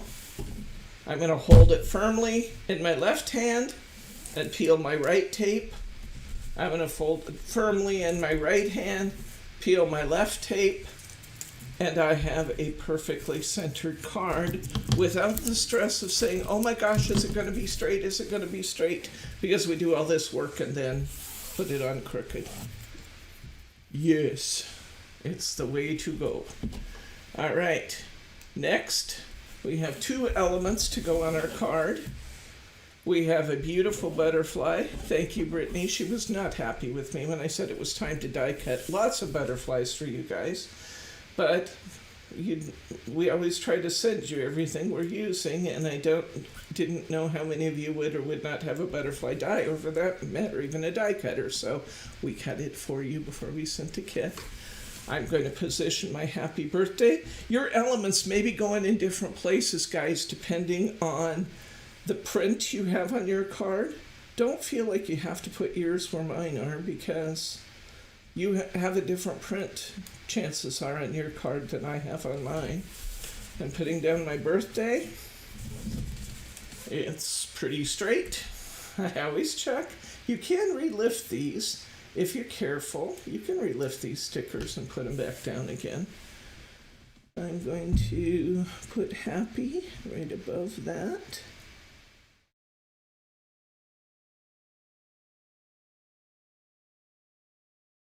Ooh, the concentration of it all. When I get quiet. Getting quiet doesn't happen very often for me. Don't you guys feel for Bryce? Oh, don't say a word, honey. Just remember tomorrow's Father's Day. Can you imagine that Bryce lives in a house with me and two of my daughters? Well, did. Jordan moved on us, but yes. Okay, and I'm going to put my butterfly here in the center.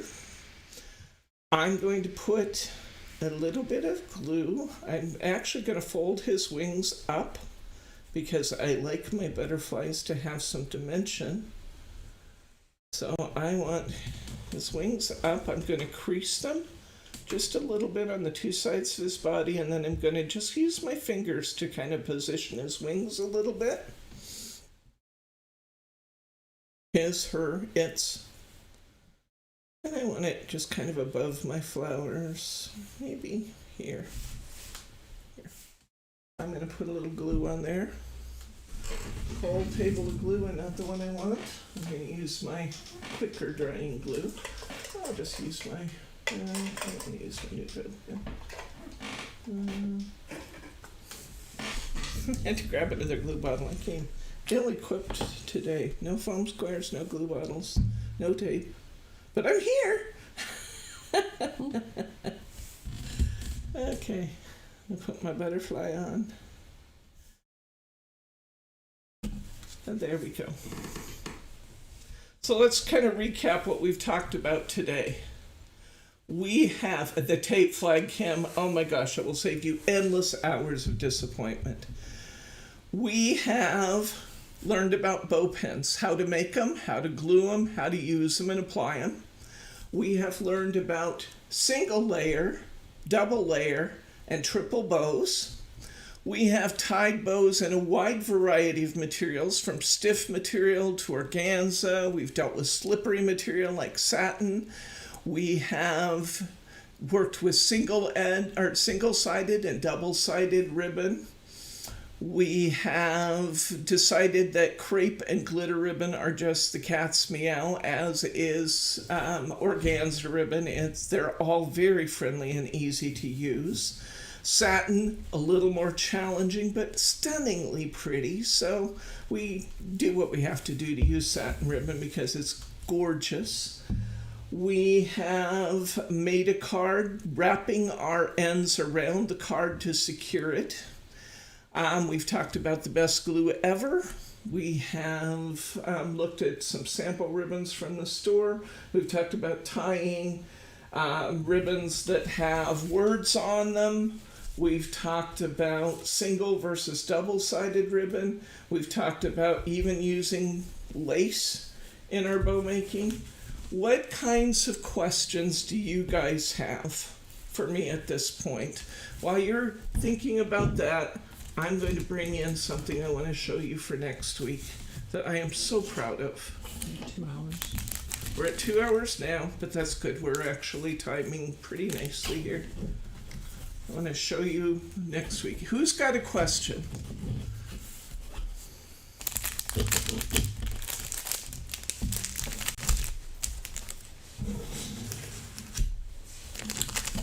We have made, if anybody has a question, go ahead and put it on there and we'll answer it before we're done here. We have made some deluxe card kits over time. I mean, the beach card kit, I think it was pretty amazingly deluxe kit. We've made some wonderful card kits over time. Best way to secure satin bows to your cards again. The best way to secure satin bows to your cards is the best way I would use for everything, but you can do a satin bow just like we did this one. You can wrap it and secure it, and it will stay just fine. Just make sure when you tie the satin bow, Kim, that you're leaving the tape. Just leave the tape on the back of it, okay? Just leave that tape right in place on the back of it, and it will behave very nicely. So you can wrap it around a card like this. You can still use the best glue ever on this if you wanted to. I'd put the glue right here on the knot. I would let the glue dry completely. And with my tape hanging onto the back here, which I actually can peel if I want to. If it bugs you to leave the paper on, take it off. It's fine. You can peel the tape or leave the tape. Put your best glue ever right here on the knot. Let it dry to clear. And this satin ribbon is going to behave just as well as any other bow when you actually put it on your card. It will be absolutely fine.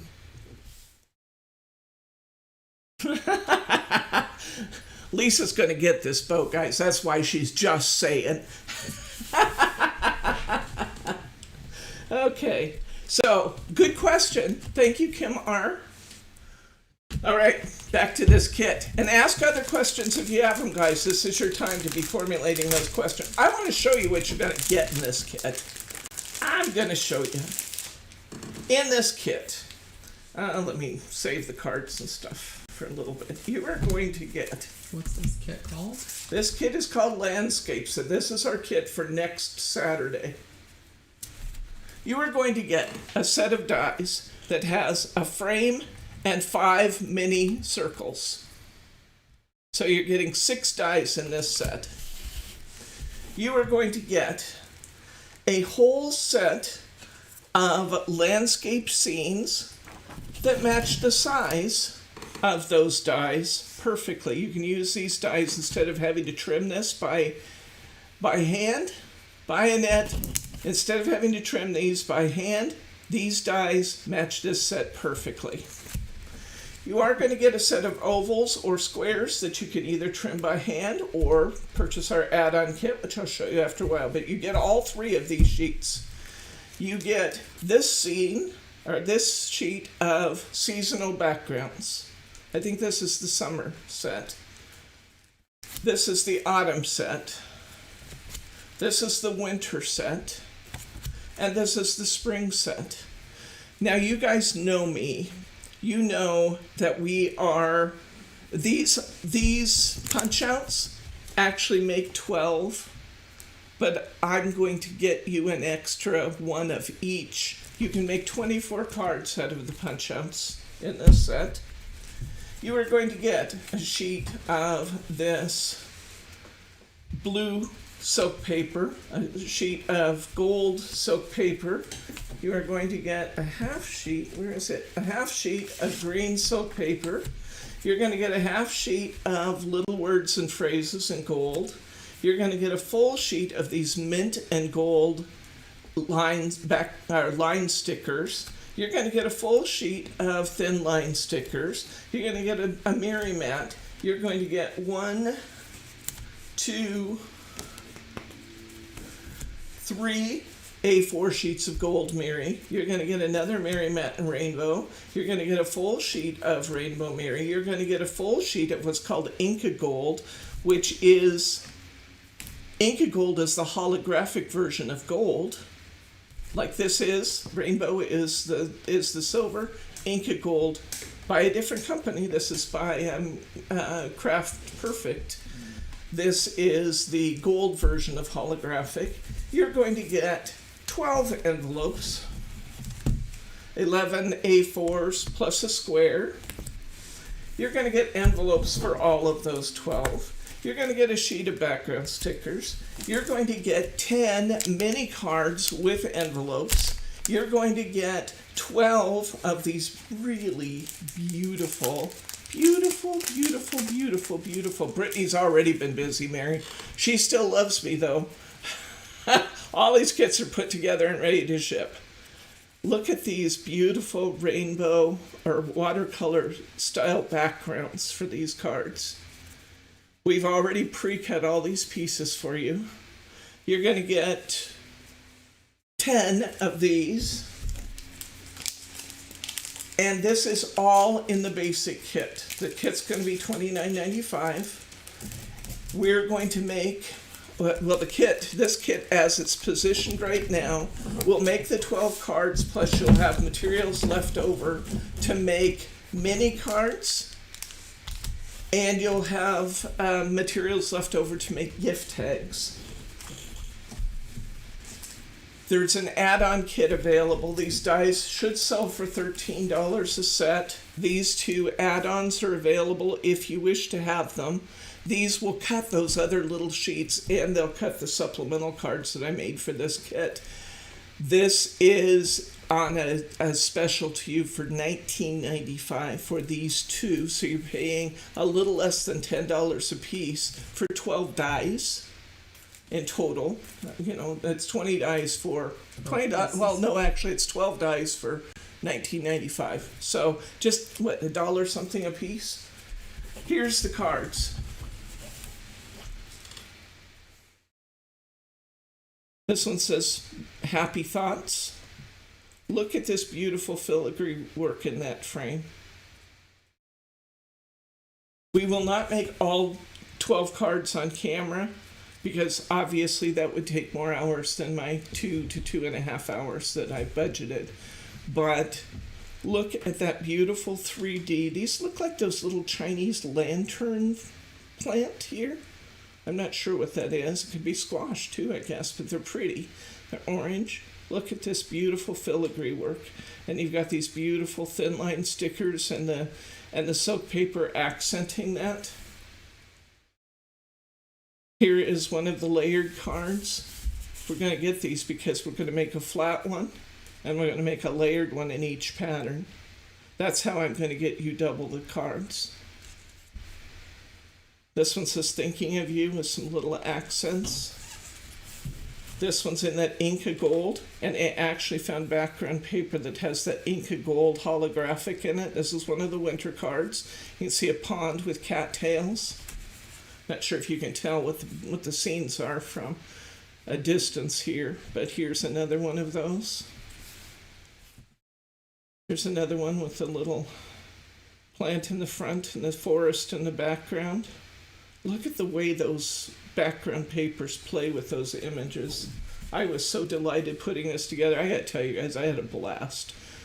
Now, I know I say this on occasion, but I actually think these are some of the prettiest cards that I've made in a long, long time. The Rainbow Mary with the spring scene. I'm actually even using some of the little pieces that fall out of the punch out for accents here. Because you know me, I don't want to waste anything. This one, I've used the circle, and I've actually cut up one of these circles and taken these filigree pieces out of the circle.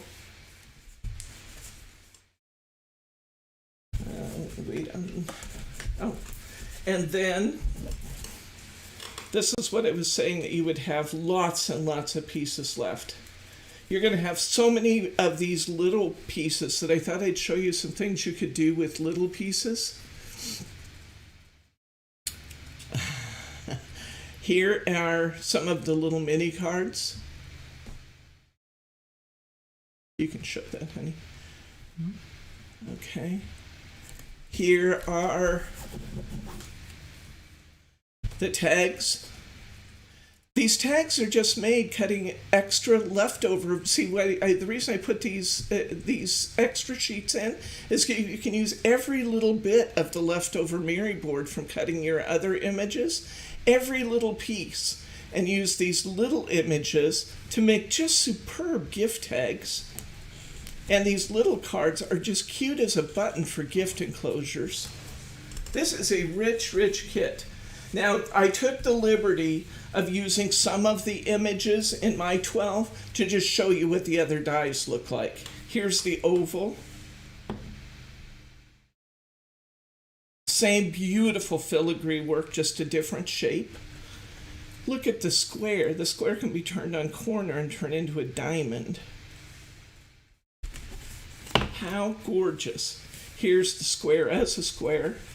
And here's those neat little, the mint looks so good against the darker color papers. So beautiful. And here's the other oval. Thank you for indulging me to show you this. I know that I didn't give you too much time to get your kits, and I wanted you to see why it was running a little long getting these. Took a monumental effort for Brittany to get all the pieces and all the pieces cut and stuff to do these cards, but I think it's a tremendous value. And I think of the kits we put together, it's by far the richest one we've ever did. So, wow. So this is next Saturday's class, guys. Don't miss it. It is so cool. I have 24 of these total kits available. I think 5 have sold. That means we're down to 19 at this point. Don't wait to get this. If you want this kit, get it now, because I don't think I can put more together before next weekend. So when we do the class anyway, next weekend, will you show all the cards that you've made? Will I show all of these? Yes. Yes, Okay, I will fantastic. show all of these cards again. And I took pictures, and the pictures are in the listing on the website. But one reason I wanted to show you these today, Kim, is that the pictures just didn't do justice to them. When you get them out in good light, like we have here, where we're doing our videos, they show so much better than they did in my photographs. But you will have photographs to help you with the assembly. And I will hold each one, stationary for a while too. Try and get my fingers out of them. I'll hold each one stationary so that if you want to snap some photos out of the video or just stop the video and make that one, you can do that too. So I'll do some of this for each one of the cards so that you won't be left without a pattern to make cards like this, because they are just superb. And I'm sorry, that's a little much for me to say that, but they really just turned out beautifully. So anyway, this is coming up next Saturday. On Thursday, we have another stamping class, so I hope to see some of you there. Bryce is giving me the thumbs up, telling me, please remember to tell them, if you like this class and you think it's worthwhile, would you please give me the thumbs up? It helps our stats on YouTube, and it just makes me feel good, guys.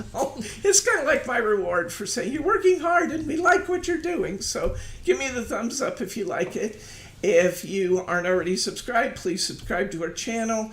And if you're not already signed up for our newsletter, you're missing out, because that's where I'm posting the coupon specials, the opportunities to get these things and have them linked. And, just news about what's happening, what's new Wednesday has become our most popular video, believe it or not. If you don't think I'm getting some razzing about that, Bryce says Bryce is going to kill me for this video, and Brittany's video is outperforming many of my videos. And if you don't think they're giving me a hard time about that, so anyway, I'll link you to what's new Wednesdays so that you can see those. And anyway, we're having a great time. Happy Father's Day to each of your families out there. And I think it's time to say goodnight, Gracie. So good night, Gracie. We'll see you next week.